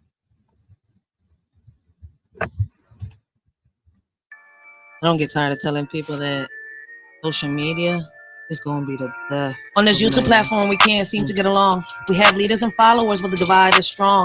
Leaders leading the way, teaching the youth their path, how to be kings and queens, showing by example who can lead the path. But on here, it's all for clicks and views, emotions running high, hurting and bullying others with no excuse, not taking accountability for their actions, pointing fingers and blame, reflecting on others who they really are. It's all just a game. Here on this app is a different story.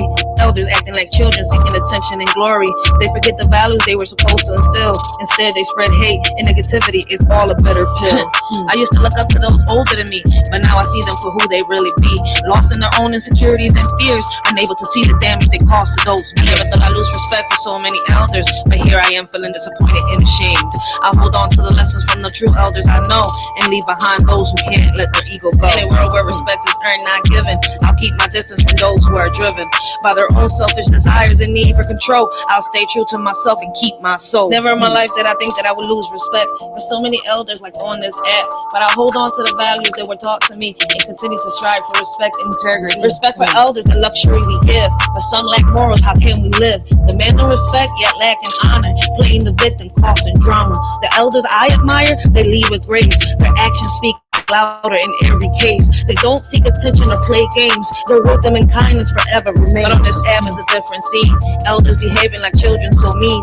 Men bashing women, women playing the victim, bringing each other down. It's a sad. Let's learn from the elders who lead with respect, not from those who cause drama and neglect. Let's strive for honor, morals, and grace, and leave behind this toxic childish race.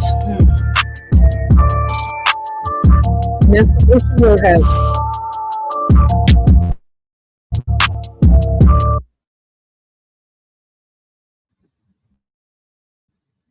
That's the issue that we're having. Right?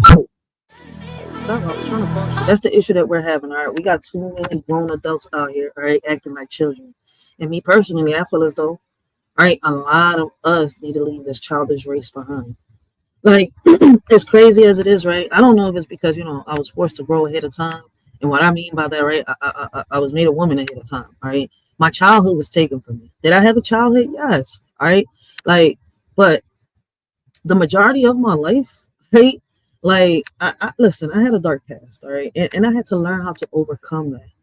I'm not gonna sit here and lie to be here for my family.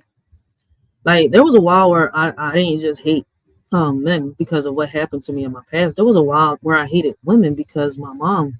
You see where I'm coming from? Listen, my mom broke the biggest trust that she could ever break, right? And it's crazy that when you're kids, right, you think that, how can I say it? Where's my book at? I think it's probably down here. When you're kids, you think that, your parents, right, are like these gods that you idolize and you look up to, but you don't realize that your parents have flaws. You see where I'm coming from? Like, listen, I'm gonna read y'all this, all right? And I haven't published it, right? This is not my first time doing it, all right? Because this is one of the books that I'm working on. It's taking me a little while because, when you go into the past, sometimes you get stuck in that past. And when you get stuck in that past, it's like you need to find yourself, you need to find a way out of that maze that you got yourself into. But you didn't get yourself into it this time to dwell on it. You got yourself into it because you want to help the next person, right? That's the whole purpose of this book, right? There's a lot of, young ladies out here. There's a lot of young men out here that have been through, abuse, right? Mentally, physically, sexually, in their homes, right? We all go through something differently, all right? But me, listen, I wrote this, all right? So I'm gonna read y'all these little pages, all right? Because it's crazy, right? Shout out to Beautiful One. She spoke on it yesterday on her live, right? It's one of the reasons that I speak up for a lot of women too, right? Like, I was able to overcome my past. And it's funny, right? Because when people want to use, when people want to bash you and they want to bring you down, they think they could do that with your past, right? And I laugh sometimes, right? I'm able to laugh now. I laugh because a lot of people try. They try to go towards my past. And they think wait, I could hurt her. I can't cry no more. I face those demons. You see where I'm coming from? Never will I ever give another person the power to bond over mine. You see where I'm coming from? People don't understand that, right? And I've overcome that past, right? And I didn't know that when I started all this, right? When I was defending my son, when I was helping him, right, fight for his rights because the school did what they did to him, right? I didn't know that in that moment, right? There was a moment in time around that time where, the pressure came on, right? My mom was still alive at this time, right? And it was like I needed her, but my mom wasn't really there. You see where I'm coming from, right? But she was there. But at the time that I needed her, she was going through what she was going through, and it was like, right? Listen, I didn't know where my dad was at around the time, but listen, my biggest support came from my fiance. It came from the people, that say, yo, I'm your family. Those that I thought that at one point, right, because it took a while for me to see that those people really cared about me, right? Before I used to push them away. And so, you know, God took things from me that, right, I'm going to sit here and say that made me realize, right, that tomorrow's never promised. You can't hold grudges, right? The first person God took from me was the father of my kids, right? And it was like, and I feel as though he didn't do it to hurt me. You see where I'm coming from? Like, he did it to make me realize, like, yo, get rid of this anger you have in your heart because it's spreading like a virus and you're the cause, right? And I'm looking in the mirror and I hate the person staring back at me. Next thing I know is, boom, he takes him.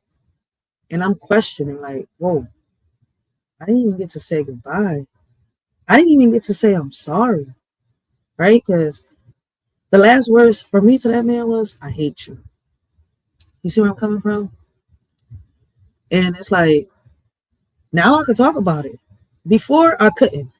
All that was happening to me, right? And then my son was going through after God took my kid's father away from me, my boy's father, right? Because I got 3 kids. 2 are by one man and he's deceased, and he had peace in paradise. And my daughter is by my fiance, right? I didn't know that in that path, right? He was already putting somebody in my path, and it was my fiance. Mind you, me and my fiance in the beginning, we were just friends, right? But we had this like love-hate relationship. It's like I couldn't stand the bull. Like, dude, why is you here even trying to give me advice? Get the fuck out my face. And he was so respectful. Bless his heart. To this day, I say bless his heart. I don't know how he deals with me, right? But he's here. He's here. 17 years. 17 years. All right, I've known this man 17 years. He's the father of my daughter, and we're engaged, right?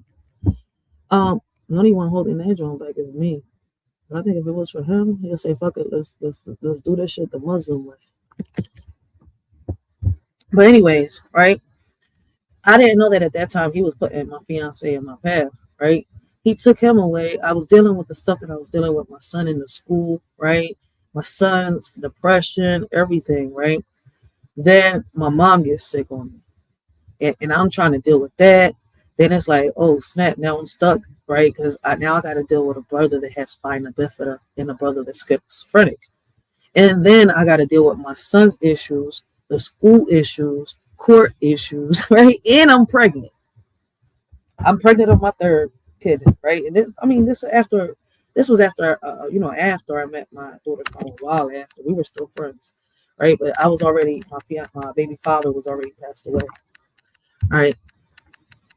And I had my daughter and stuff like that. Boom, he comes, and my mom passes away. I'm sitting like, damn, like if this is a test, this is one hell of a test, yo.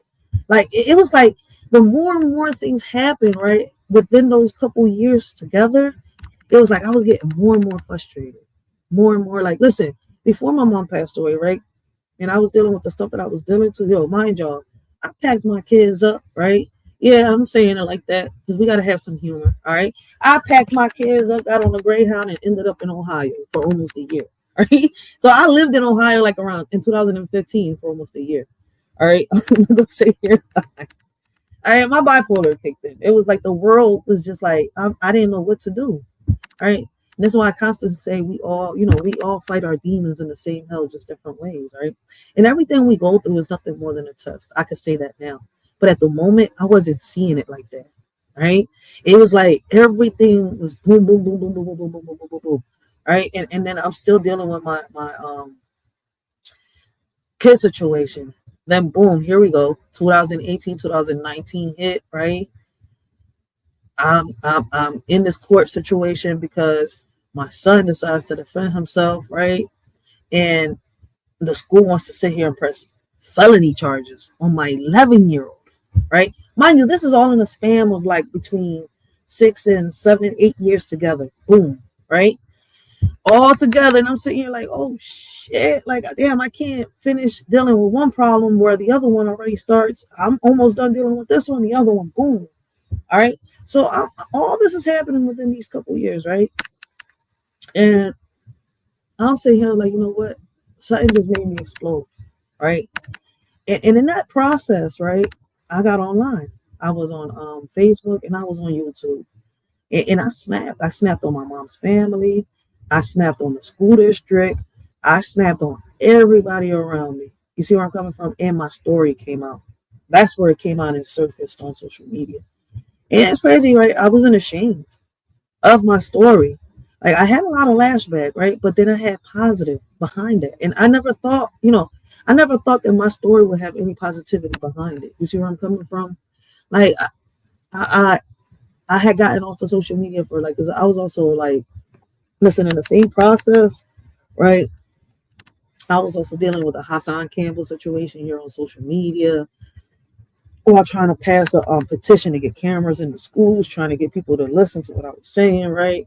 Listen, social media is not an easy place to deal with, right? You got people, trying to, how can I say, lead the way to, to positive things while others just want the drama and the chaos, right? It's like a division. When did it start? I mean, I guess when social media started, right? But listen, all right, like, even though I went through all this, right, a lot of people's like, how was you able to, process all this by still dealing with this, dealing with that? Look, listen, I had to learn, right? I had to learn how to overcome my past. I had to face the demons that were haunting me, right? Because what people don't realize is that no matter how much therapy you get throughout the years, right? No matter how much therapy you get throughout the years, no matter how many people are around you that want to help you, unless you're willing to receive that help, you're not going to receive it. And I've noticed that there's a lot of people on this joint like this, all right? That's why I say that I don't really pay attention to a lot of content creators. Maybe they're not ready to receive the message or receive whatever blessing they're getting, and they mess it up. A lot of us did at one point. I'm not innocent from that, all right? You see where I'm coming from? Like, I don't get tired of telling people that. I'm not exempt from that. All right? We all make mistakes on this platform, off this platform. All right? Our past could have a lot to do with it, or whatever is going on in our present could have a lot to do with it. But once again, never in a million years did I think that I would be an advocate, not just for little kids, but for women that go through, or men that go through sexual abuse. Because when, I came back to social media after taking a year break, right? That's how I ended up meeting Kwame Brown and stuff like that, right? Like, my DMs was like full. Like, I had young ladies that wanted me to, keep speaking on it. Like, I had people that's like, yo, you're going to bring back some poetry. Like, and it's crazy because it's like, I never expected for my channel to blow up from me telling something that was that deep in person, right? If anything, I was expecting people, because I was used to it, talking shit and bashing. I got some of that, but the positivity was so big and, in the background, in the back end, like, behind the scenes, that it made me see things differently, right? It's like, I didn't know that, you being so real and so honest can get you so much respect and can get other people, right, to listen and change their ways too. Sometimes it could be the messenger, right? Maybe I was given the message wrong at that time, right? And I've been told that a lot of times. You see where I'm coming from? But I've grown 7 years on this platform. All right. I've been consistent, right? And I appreciate those that have been supporting me and following me, because without y'all, I wouldn't have made it this far.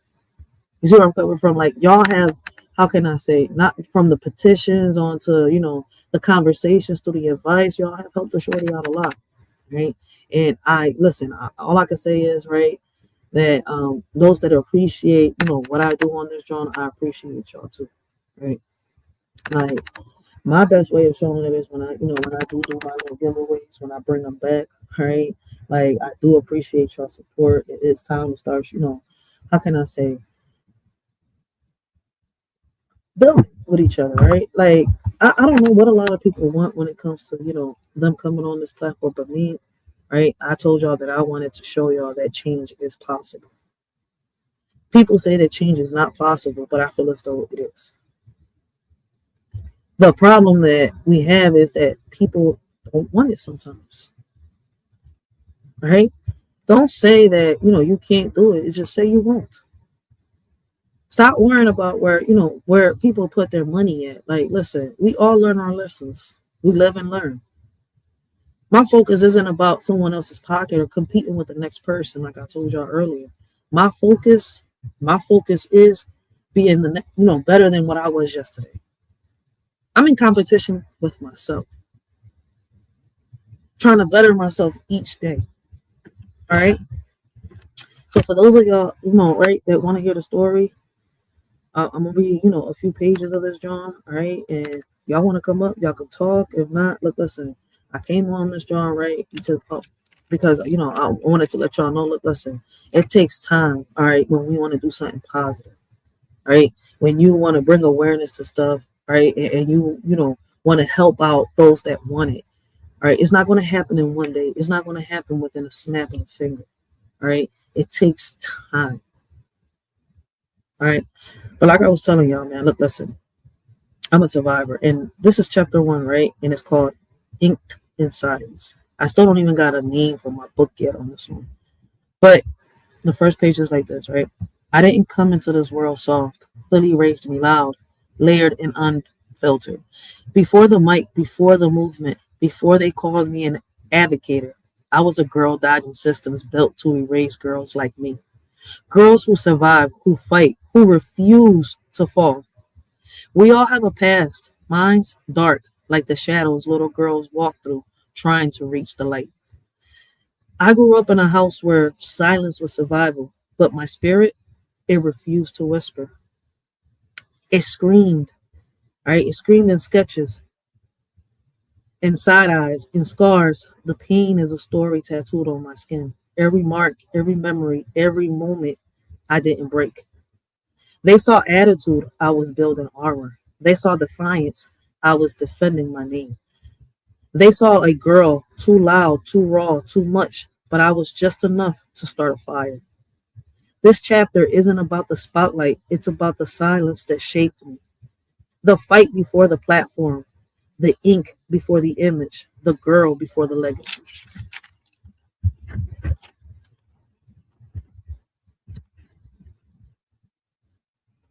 Questions in the dark. As a child, I asked questions no one wanted to answer. Why is this happening to me? Why does love feel like fear? Why does the person who's supposed to protect me call me a liar instead? I didn't understand the world.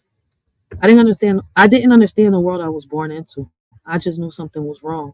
While he kept hurting me, I kept asking, trying to make sense of the silence, trying to believe that someone would listen. But she didn't. She called me crazy.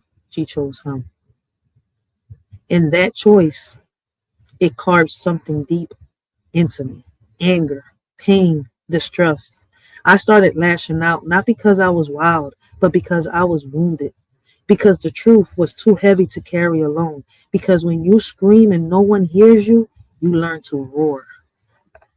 I didn't know that, I didn't know then that my questions were seeds, that one day they grow into truth telling, into advocacy, into fire. But back then, I was just a little girl in the dark, asking why love felt like betrayal and why silence felt like punishment. Page 3. The lie that broke me. As a child, I lived in contradiction. My mom told me no one should ever touch me in my private parts. She said if someone made me uncomfortable, I should tell her. So I did. I told her, even when he said no one would believe me, not even her. Even when he said I'd be punished for speaking, I still spoke. And in that moment, his words felt true. Because she didn't believe me. She looked me in my face and called me a liar. Said it couldn't be true. That man loved us. Said I was making it up. Said there would be consequences. I was hurt, confused, betrayed. Why tell me to speak if my truth was too ugly to hear? Why teach me trust? Why teach me to trust her, then punish me for doing it? I didn't know who else to go to. Would they believe me? Would they call me crazy? Would they call me crazy too? Would they protect him like she did? So I went quiet. But silence didn't mean peace. It meant rage. It meant lashing out. It meant trying to scream through my questions. My bad. It meant trying to scream through my actions because my words have been denied. I thought maybe if I acted out, they finally listened, but they didn't hear the pain behind. They didn't hear the pain behind the punch. They just saw a girl acting up. Never asked why. Never looked deeper.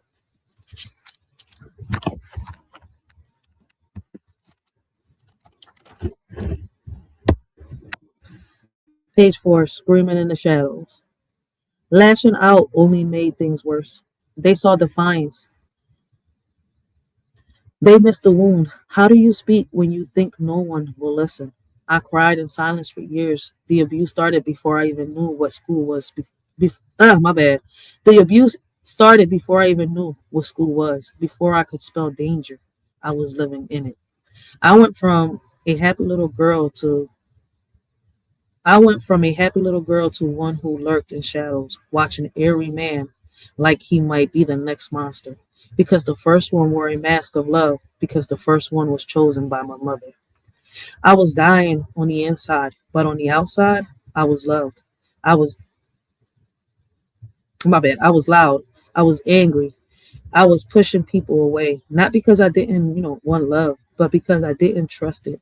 The pain inside me opened a wound that couldn't heal, a wound that bled into every relationship, every classroom, every moment I was supposed to be normal. I had a real life Freddy Krueger, not just in my dreams, but in my shadows. He haunted my silence. He twisted my he haunted my silence. He twisted my trust. And every time I tried to scream, the world told me to whisper.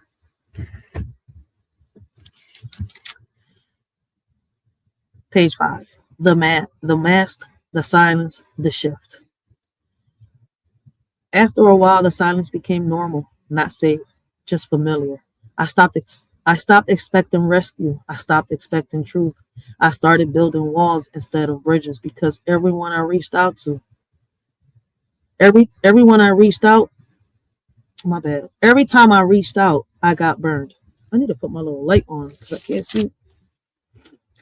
I used to think something was wrong with me, that maybe I deserved it, that maybe I was broken, but deep down, I know. My bad. Deep down, I knew I was just a little girl trying to survive a nightmare.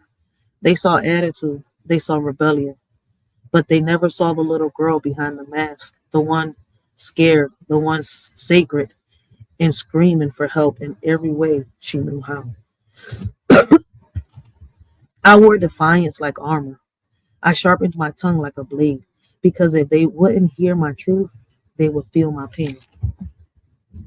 Page 6. Not Elm Street, but Philly.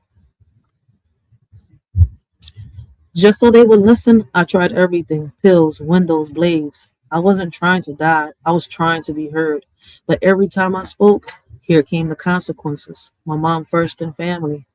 Some people said they believed, but I didn't trust it. I thought they were playing me, just like she did. So I built a shield, thick and heavy, cold. I thought maybe if I didn't exist, things would be better, but they got worse. Why am I still here? If I do right, they take my innocence. If I do wrong, they label me a menace. As a kid going through this kind of trauma is more than hard, it's hell. Being made a woman ahead of time, against your will, with no one to turn to, isn't just a nightmare, it's a real life horror. Not on Elm Street, but in Philly, in my house, in my skin. Page 7. The captain of my ship. If you want to understand my story, how I overcame the abuse, the betrayal, the obstacles, you have to start at the beginning. And the beginning is dark, so pay attention. Because the man who hurt me still walks these streets. He has no control over me now, but I pray he never touches another child. I pray no one else has to live the nightmare I did. I fought through days so dark, they swallowed my light. I clawed my way through silence, through shame, through screams that no one wanted to hear. And yes, I overcame, but don't get it twisted. I still get nightmares. I still feel the echoes holding. I still feel the echoes. Healing isn't forgetting, it's reclaiming. Now I'm the captain of my own shift, my thoughts, my emotions, my story. I'm older now, wiser, louder. But back then, it was like this. And this is the last page, all right? Page 8, the door to the dark. Back then, I didn't know how to reclaim anything. I didn't even know what reclaiming meant. I was just a child trying to survive a monster with no mask, a real life Freddy Krueger, not in my dreams, but in my room, in my mornings, in my silence. There was no escape, no safe space, no pause button, just a cycle: sleep, wake, fear, and repeat. And when you live like that, you don't learn you don't learn how to heal. You learn to, how can I say, hide, to perform, to protect yourself from the truth, because the truth is too heavy to carry alone. This was the storm, the silence, the scream, the part of my story that shaped everything after. And if you really want to understand me, not just the woman I am now, but the girl I was then, you need to walk through that door. And that's where chapter 2 starts. All right, guys? And that'll be a chapter for another day. All right. But I just wanted you to see, look, listen, man, I'm a survivor. And I hear so many people say that we can't overcome it. Yes, you can. Listen, your past only does two things. It either makes you or it breaks you. And I don't get tired of saying it on this platform. My past almost broke me, but it made me the woman that I am today. It almost broke me because I kept pushing people away. I didn't even open my eyes up until I had my first son, until I had my firstborn. That's when I really opened up my eyes. I didn't really understand men until I started, men, little boys. I didn't understand them until, I started seeing them through the eyes of my son. All right. All right. Let me break that down for y'all. When I had my son, watching him grow up, right, showed me, right, so many things. And I had to learn this on my own, right? Because mind you, their dad was passed away. He was deceased. And what's crazy is in the beginning, the man, there's my fiance today, who I have a child with, right? In the beginning, he was one of the people I used to push away. Lord bless his heart, because I put him through hell. And I put him to, listen, I made him go through test after test after test. It's like when people be like, oh, y'all don't understand our bond. Y'all will never understand the love that we have is beyond anything in this world. All right, guys.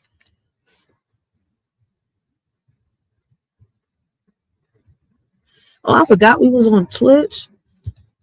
I'm gonna end this live soon, guys. Once I say what I gotta say. But if anybody wants to come on this, John, hey, baby daddy. If anybody wants to come on this, John, chop it up with a shorty before I do end this live, y'all more than welcome. The link is dropped down below. All right. But listen, man, there's, it's crazy.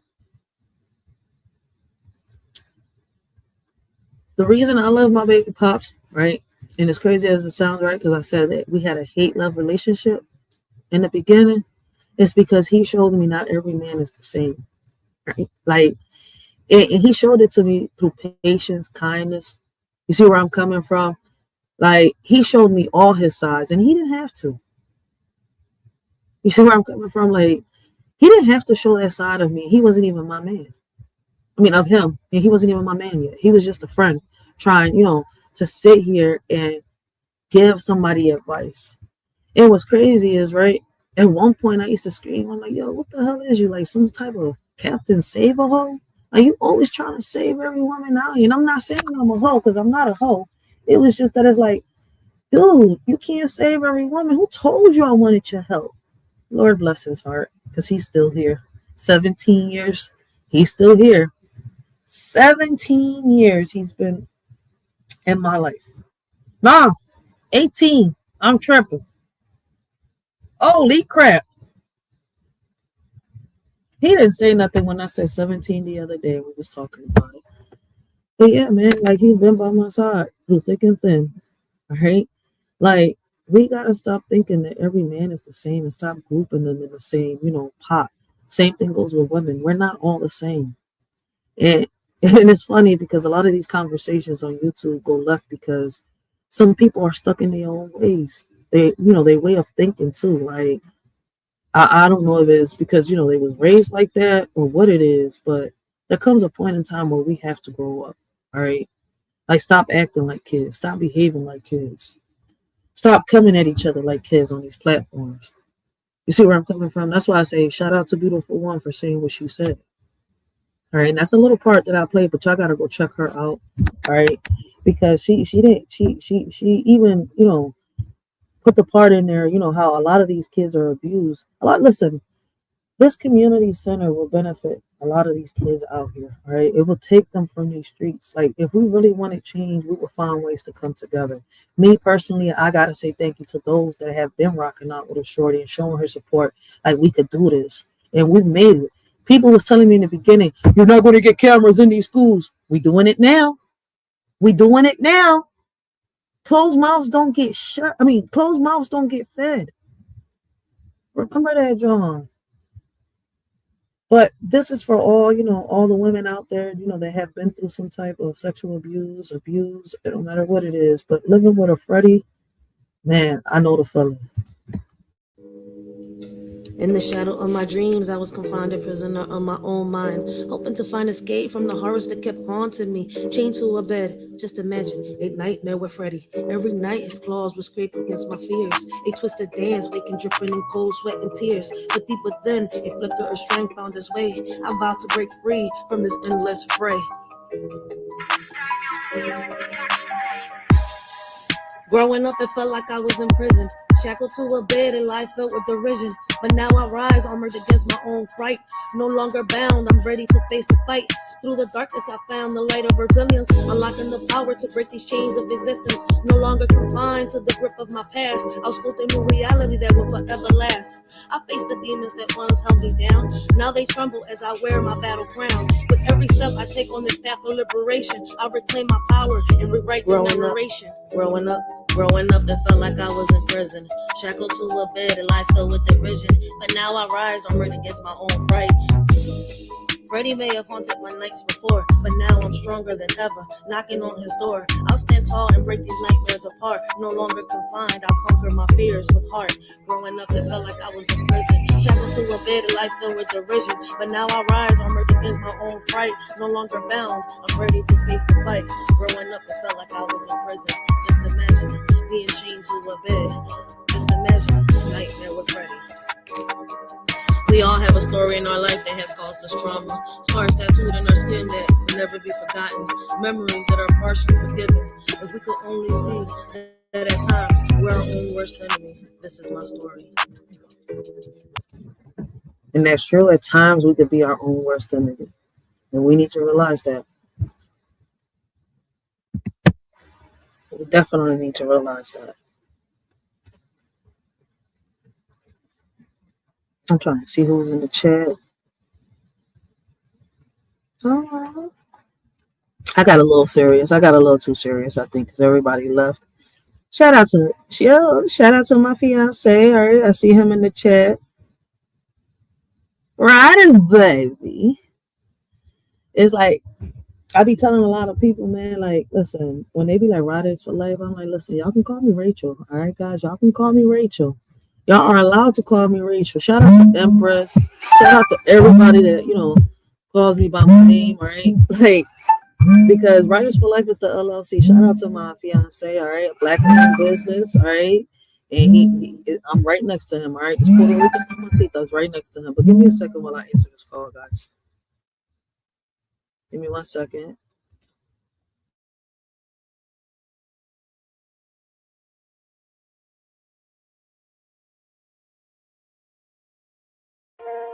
Yeah, we living in a world where the rules don't apply. They say we gotta follow, but we ready to fly. System got us boxed in, trying to keep us small. but we rise like the phoenix. We ain't scared to brawl. They feeding us lies, but we see through the smoke. We're the voice of the people. We're ready to provoke. They want us to divide, but we're stronger as one. It's breaking chains, taking names. Yeah, we getting it done. It's us versus the system. We're breaking the mold. It's in the air. Yeah, we taking control. No more silence, no more fear. Together we rise. Let them know we're here. Riders ignite. In the world of division, they showed us how to share. But the weight of our sorrows, they never taught us to bear. We split our joys and laughter, but the pain remained untold. A burden we carry alone, a story left untold. They taught us to split everything, but not the heavy pain. It lingers in the shadows, a darkness we can't explain. We're left with shattered pieces, trying to mend what's lost. They taught us how to split everything, but not the heavy cost. We learned to divide our dreams and multiply our fears. But the ache in our hearts only grew with passing years. They gave us all the answers, except how to heal. The scars that run so deep, wounds that time can't seal. Yeah, they taught us how to share, but only the good. Smiles and laughter like we understood. But deep down inside, there's a storm we hide. Pain in our hearts, we're just trying to ride. Put on a mask, yeah, we play the part. But nobody sees the cracks in the hearts. We share our dreams, the highs and the lows, but when it comes to hurt, we just close the doors. We share the fun times, deflect the pain, and laugh and heal. Taught to share the joy, but wounds, they stay unhealed. They say love was easy to divide, but the heartache never subsides. We tried to split everything into two, but the pain lingers strong and true. Shared our dreams, divided our fears, but the sorrow remained through the years. No matter how we tried to let go, the weight of our suffering continued to grow. Now we're apart trying to heal, but some wounds are too deep to conceal. They said splitting up will set us free, yet the pain lingers in you and me. In a world where rules are set in stone, the system's grip tightens, we're not alone. Bound by chains of majestic greed, against the odds we fight to be free. Mighty forces try to keep us down, but our spirits rise, refusing to drown. Defying norms, breaking through the mold. In this battle of wills, our story is told. As the clash continues day by day, we stand united, come what may. For in this world where rules don't apply, our strength and unity will never die. They try to silence our dreams, but we're loud and clear. With every step forward, conquering fear. They can't hold us back. We're the fire and the flame in this battle for freedom. We're all in the game. They say it's just a game, but we're playing for keeps. With the strength of the many, we're shattered elites. No more puppets on strings, we're cutting the ties. With our eyes on the prize, we're reaching for the skies. So let's stand together, let's break down the walls. In this fight for our future, we'll answer the calls. From the ashes, we'll rise like a storm. Riders ignite. It's us versus the system, and we're ready to fight. They building walls, but we're digging tunnels. With every step we take, we're shaking the bundles. From the streets to the courts, we're raising our voice. In a world full of noise, we're making the choice. They want to keep us blind, but we see the light. Knowledge is power, and we're ready to fight. From the corners of the city to the walls of the state, where the heartbeat of the struggle can't afford to wait. It's us versus the system, we're breaking the mold. It's in the air, yeah, we taking control. No more silence, no more fear. Together we rise, let them know we're here. Riders ignite. They taught us to split everything, but not the heavy pain. It lingers in the shadows, a darkness we can't explain. We're left with shattered pieces, trying to mend what's lost. They taught us how to split everything, but not the heavy cost. Now we stand here broken, searching for some light, hoping for a way out of this never-ending night. But through it all, we find strength in each other's embrace. Together we'll face tomorrow and find solace in this space. They say don't bring the drama, keep it all light. But every night I'm fighting these demons in sight. Whispers in my mind, yeah, they echo when they shout. While I'm smiling on the surface, I'm breaking without. We're sharing the laughter, but what's underneath? A battlefield of sorrow, a war with no peace. We're warriors in silence, but nobody knows how the pain that we carry just grows and it grows. In a world of lessons learned, they taught us how to stand and burn. But the scars we hide deep inside are the ones that never subside. We followed all the rules they made, but the emptiness never fades. Their wounds like knives, cutting through even wounds that always grew. They painted pictures of success, but couldn't fix what's left of us. Now we're left to bear the strain of the pain that lingers, never wanes. It's us versus the system, we're breaking the mold. That's in the air, yeah, we're taking control. No more silence, no more fear. Together we rise, let them know we're here. Riders ignite. So remember this moment, remember this face, remember this sound. We're the voice of the future, and we won't back down. In the face of oppression, we'll stand up tall. It's us versus the system, and united we'll fall. Riders show how we ignite.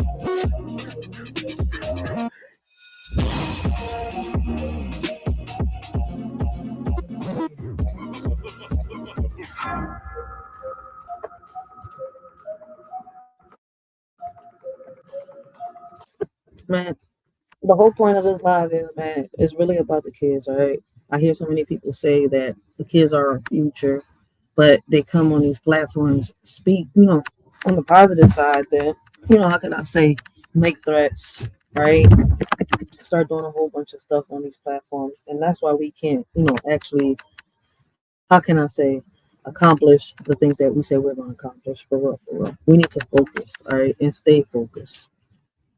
If you have a message, just be consistent with it, all right? Listen, I know there's a lot of people on here. Listen, everybody wants people to view their videos for whatever the reason it is, all right? But at the end of the day, some of us, you see where I'm coming from, ain't so pressed about, how can I say, the drama and the chaos on this John just to get paid. For real, for real. Like I tell people, right? Because I've had people come up to me, right? And I heard this a lot yesterday, and I'm seeing it a lot being talked about in a lot of channels, right? About the views, about the super chats and all that. Look, listen, man, if my channel receives that, I feel as though, like, thank you for the blessing, all right? Like, me, I'm not somebody that always brags about it when it comes to the money, like, for real, for real. Like, I've had people be like, damn, you don't even, no, I don't, because when I come on this John, I'm really, talking about something. I'm really bringing awareness. I didn't just hit this live button just to come on this John because I just woke up like creating chaos this morning. Oh, there's a part of me that craves it and loves it. You see where I'm coming from? But we got movies, all right? We got shows. We got all that. That right there, that feeds all of it. I don't need to create that, to feel satisfied and happy. Let that side of me stay asleep. For what? Like, that side of me's been asleep since since I hit my mid-20s. I think the last time I was on this job being messy and chaotic, I was like 25 years old. I swear to God. But then I grew up. God blessed me with a daughter. And you never know, how you really are until you see the purest version of you walking next to you. Right? So it's like, if I'm going to sit here and tell y'all, right, lead by example, what do I look like doing the opposite? You're supposed to lead by example. It's one of the things that I was taught, not just by my grandpa, but a lot of the old heads around me. All right, something that I implement to my kids every day.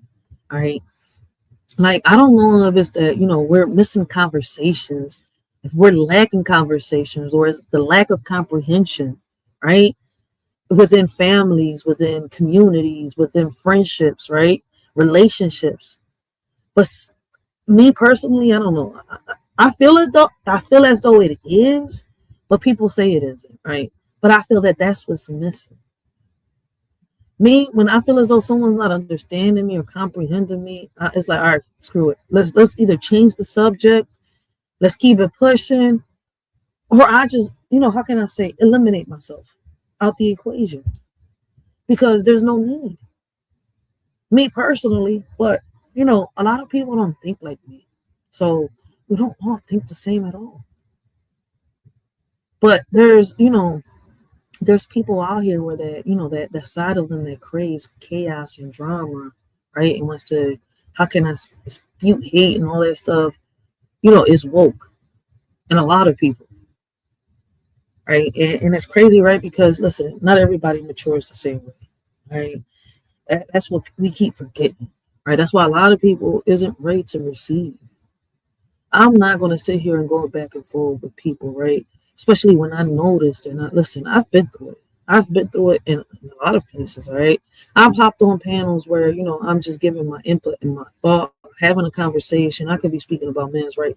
But because someone is, how can I say, mad at the person that I'm talking to, right? And there's a beef going on. Somehow, some way, I'm collateral damage. I had to learn that, right? So I had to learn that the same way that, you treat certain people out here on these streets, you have to treat certain people on this platform, right? Even within the chat, right? We got some trolls, right? They call themselves trolls, right? Some people that call themselves trolls, right? And it's funny because some of them come on this John and they be like, they call themselves trolls, but they be funny as shit because what they do is they just keep everything comedic and respectful, right? Joke form respectful. But then you got some people on this John that's nothing but disrespectful and get mad when somebody turns around and feeds them that same energy. Don't come crying now. Don't come asking for mommy and daddy. Don't come praying for God now. You did this. See, a lot of people on this joint come and, create mess, right? And then turn around and want to hide behind somebody, that speaks positive. And, it's not my first time doing this shit. Or they want to come and hide behind a chat or, behind, how can I say, a Bible verse. Don't come over here with that bullshit. Not me, man. I ain't sugarcoating shit. Not over here. Right? That's why we have a lot of issues on these platforms, right? A lot of people worrying about what somebody has in their pocket, who they giving what they have in their pocket to, who's parking whose car in whose garage, right? Trying to dig into people's backgrounds. That's not community. See, the problem is, right? And shout out to Miss Akimi, shout out to Miss Yoto, shout out to Blessings, Blessings Healing Realms, all right, and all the ladies that come on this drawing and actually speak positivity and talk about this, right? Like, that's the issue with a lot of people, right? Instead of coming on here and doing what they're good at, doing what they say they're going to do, they come on this drawing, degrading and bashing and bringing other people down. Like, if we're in kindergarten, first grade, competing with each other, for real, right? Like, to the point where, the people start, taking it personal, bringing people's personal lives, saying this about the next person, making people feel uncomfortable in certain places. Certain people on this job make you feel like, certain content creators are, want to be dictators and certain subscribers are their hype man. It's like that. Listen, man, when it comes to social media, we want to have our ups and downs. But we have to learn how to, I guess, embrace that, right? And learn how to go around that shit. A lot of people don't know how to do that. They say that it's not possible. People going to keep talking. Yeah, they're going to keep talking.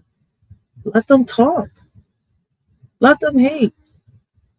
You see where I'm coming from? You don't got to respond to everything, but I guess, we're in 2026. Everything is a respond, all right? Even if, it's water wet. You see where I'm coming from? It's one of the biggest trends these little kids are bringing right back up. I'm like, damn, I ain't hear that in a while. But we are the reason that the things that are happening to us is happening. You see where I'm coming from? We can't blame nobody but ourselves. Or if something is happening right now, right, and you've let it happen, and then you turn around and say, like, damn, what happened? Dude, you've had, plenty of time to turn it around. But you was having too much fun, and now you're crying victim. See, those type of people is the people that I stay away from. Because I ain't got time to sit here and complain and babysit egos. I don't. Like I said, I've been on panels. I've been through it. All right. Like I've had to learn my lessons on this, John. And I feel as though other people got to learn it too. And if listen, once you learn it and you keep doing the same shit, that's on you. Once again, once you know better, you do better.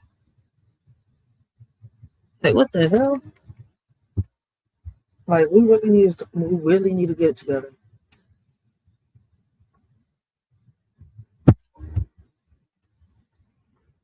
So once again, I feel as though we can have some change, right? We can make change happen. But that's if you want it to make it happen, right? That's if you want it, if you're willing to make it happen. Until then, everything is going to keep repeating itself. You're the only person that can break the chains, of whatever cycle that is happening around you. You can't help other people if you're still drowning. So you have to figure a way out how to help yourself first. Get yourself together in order to be able to help others. You see where I'm coming from? That's why when I say, right, never in a million years that I think that I would become not just an advocate for, kids that get bullied in school, but an advocate for women, right, and men that have been abused, sexually abused. And I'm not a therapist. I'm not a counselor. Have I been through it? Yes. I've been through therapy. I've been through all that. Right, to the point where the therapist is like, damn, you don't need us no more. You should be able to do this. If you do need, counseling or something, you know what to do. And exactly, I pass that advice to everybody. If you feel as though you need some type of counseling, take it. Don't make nobody discourage you from having, being able to sit down and talk to somebody. If that therapist or that counselor, isn't the fit for you, then let them go and see if you can, find somebody else. You could even have a best friend that you can sit down and talk to, as long as you could trust that best friend. If you can't, like I said, there's different ways of getting counseling, therapy. You see where I'm coming from, and much more. So you know, before I end all this, right? Like I said, if we come together, right, and we do what we got to do and stop focusing on the ones that don't want, the help, don't want to move forward, we could, a lot of us can accomplish so many things. We could change a lot of policies, a lot, listen, we could even get to the point where we could find a way to change that foundation that's stuck in the 16 and 1700s. All right. Like I said, man, listen, guys, this John on here, my bad, and I don't know if I said it earlier, and I apologize if I didn't, man. Shout out to those that are on Twitch, all right, because I see a little message pop up on the StreamYard, all right, saying viewers something about Twitch, but I can't see my Twitch over here unless they did put a message. But shout out to those that came through, show support. But listen, man, once again, what we're missing is the unity and community. Until then, we're not going to change nothing. We have to stop fighting each other, arguing with each other, and start with home. That's why, like I said, this community center that I'm working on, it's not just like every regular community center they have out here where they got a little bit of games and they got these little, workshops and kids get bored. No. Let's start teaching them how to become entrepreneurs, businessmen and women, all right, at a young age. I want a community center where we can get kids that, are from the ages of 5 and up.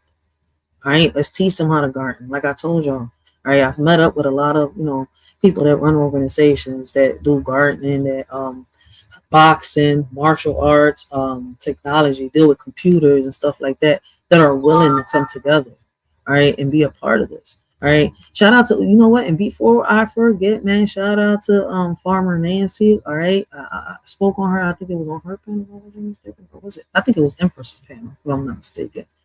All right. She's got a good idea. Farmer Nancy is, trying to do what a lot of farmers are doing, especially here in PA. All right. Y'all know I'm from Philly, right?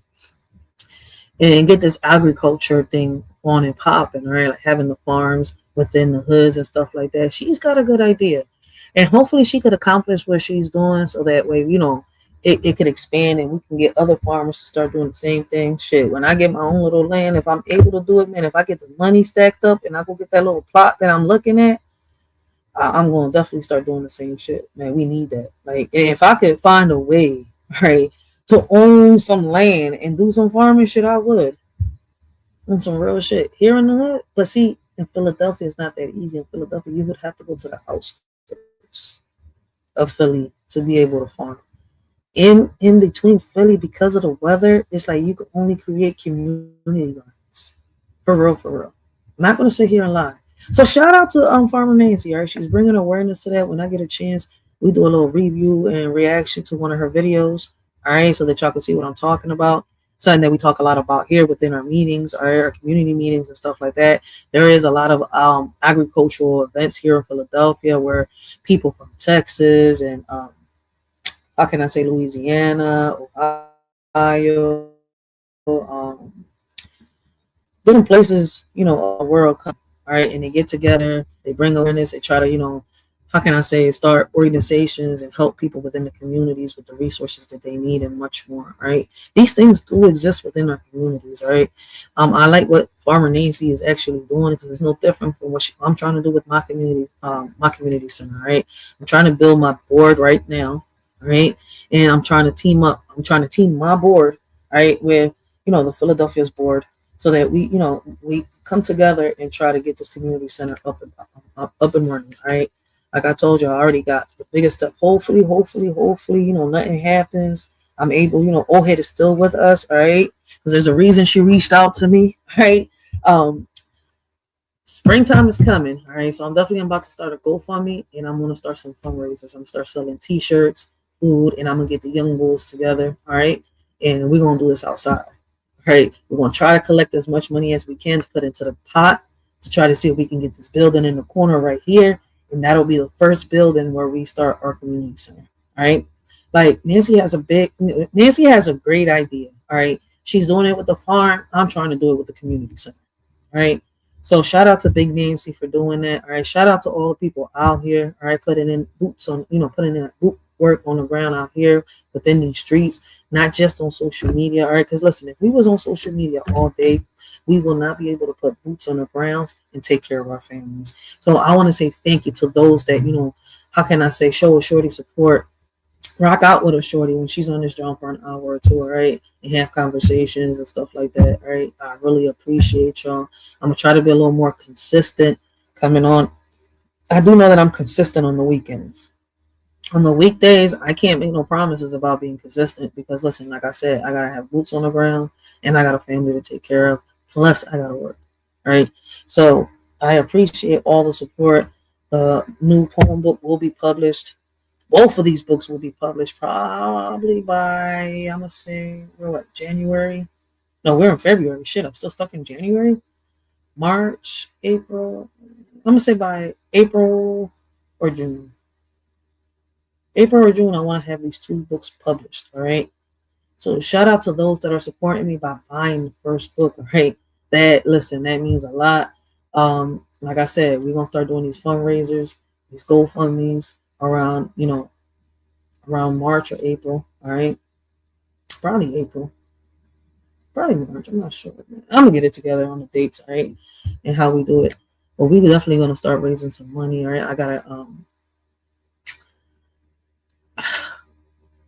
I gotta make a whole new, what I'm gonna do, I think what I'm gonna do? I'm gonna bring back what I was doing with letting the young bulls, right?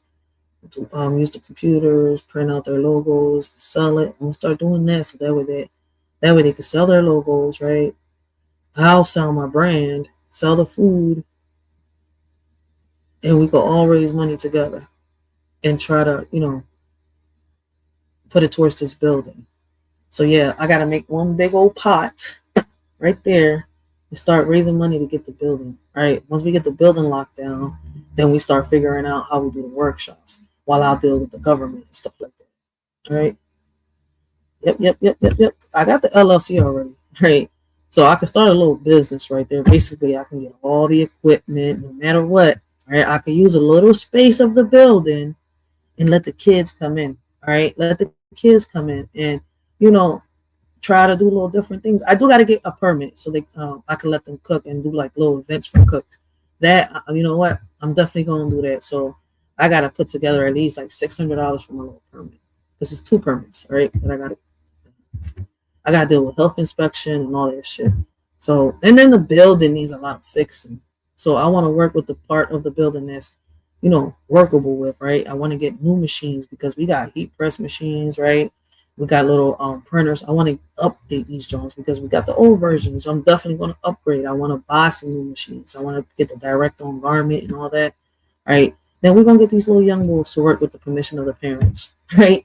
And we're going to do different things. We're going to try to create different events, different type of fundraisers and stuff like that. Come together with the people that I got to call this chick too from this organization. So listen, man, like I said, I appreciate the support. We is making it this far. Like, I appreciate those that when I go live on these events are there supporting the Shorty, sharing my lives. Because those are the lives that people don't really pay attention to. So the ones that do share it, I appreciate y'all. Man, and trust me, man, y'all, listen, those that have been supporting with those type of lives, it's the ones that I really want to give back to, like when I do the giveaways. All right? Because it's like, that's my focus in helping the community. So I want to give back to those that actually help me bring awareness to these type of things. All right, guys. With that being said, man, I got to get off this, John.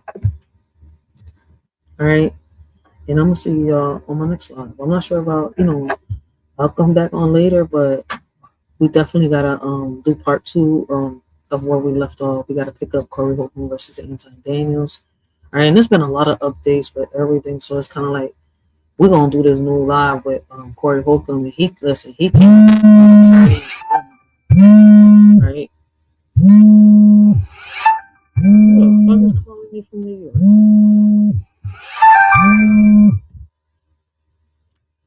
It's probably some type of scam.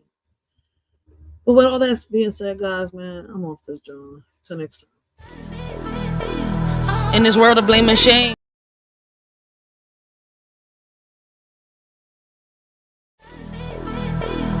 In this world of blame and shame, we point fingers, we play the game. But as our children cry in fear, we turn the blind eye, we shed no tears. Believe our women, they say, while our kids are led astray. Lost in darkness, lost in pain, yet their cries fall silent like the rain. It's a shame how far we've come, blaming all the men playing dumb. But our children need us near to wipe their tears and calm their fears.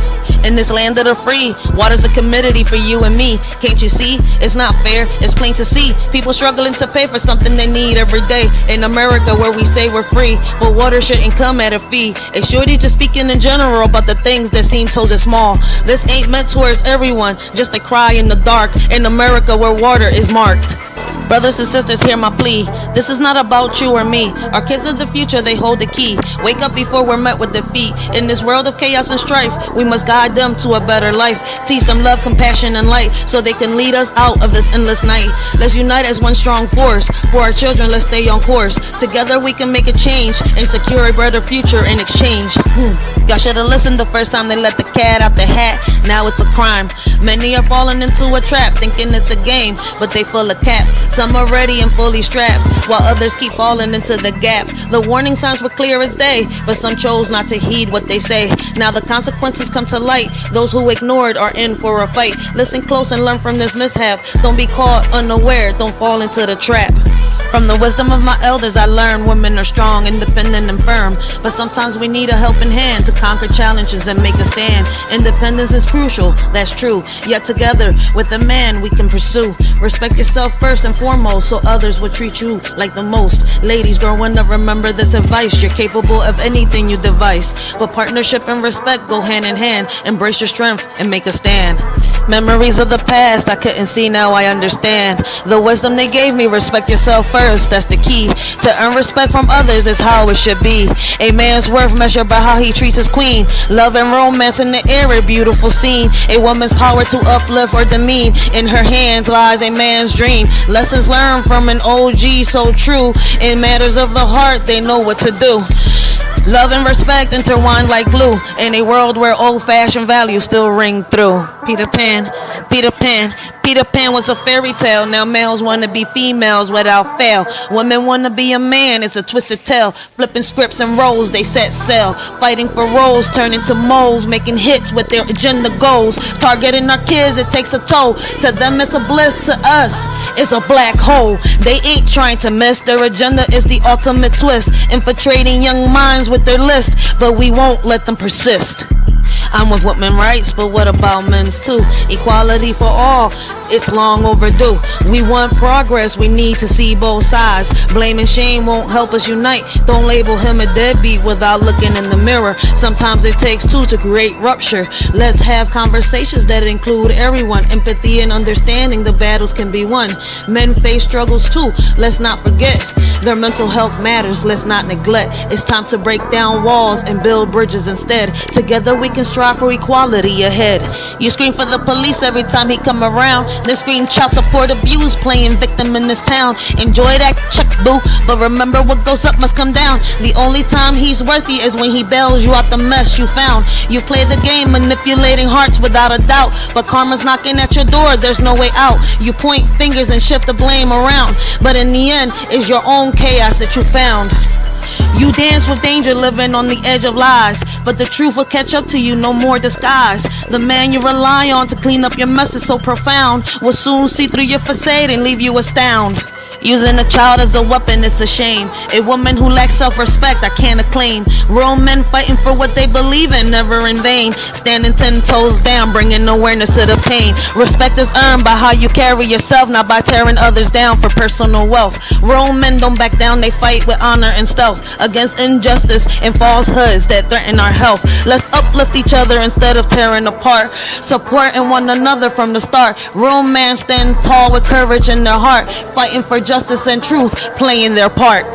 Here's for the men who share their truth, never afraid to stand tall in their boots, respecting our women, fighting for what's right, supporting our kids day and night. Real women out there blazing trails, men by their side never looking pale. Rights for all, let's keep the balance true. Men have a voice, let's listen to. In this crazy world where battles are fought, let's remember the men who give it all they've got. Respect to those who speak their stories loud. Together we stand strong and proud. Together we stand, united we'll rise. setting an example for young eyes in every step we take, in every plan, guiding the next generation's hand, leading by actions, not just by words, teaching them to fly like birds, showing love and respect in all we do, for they're always watching, taking cues. Hand in hand, let's pave the way for a better tomorrow, starting today. Our children learn from what they see. Let's show them how great they can be. Let's be what our children need.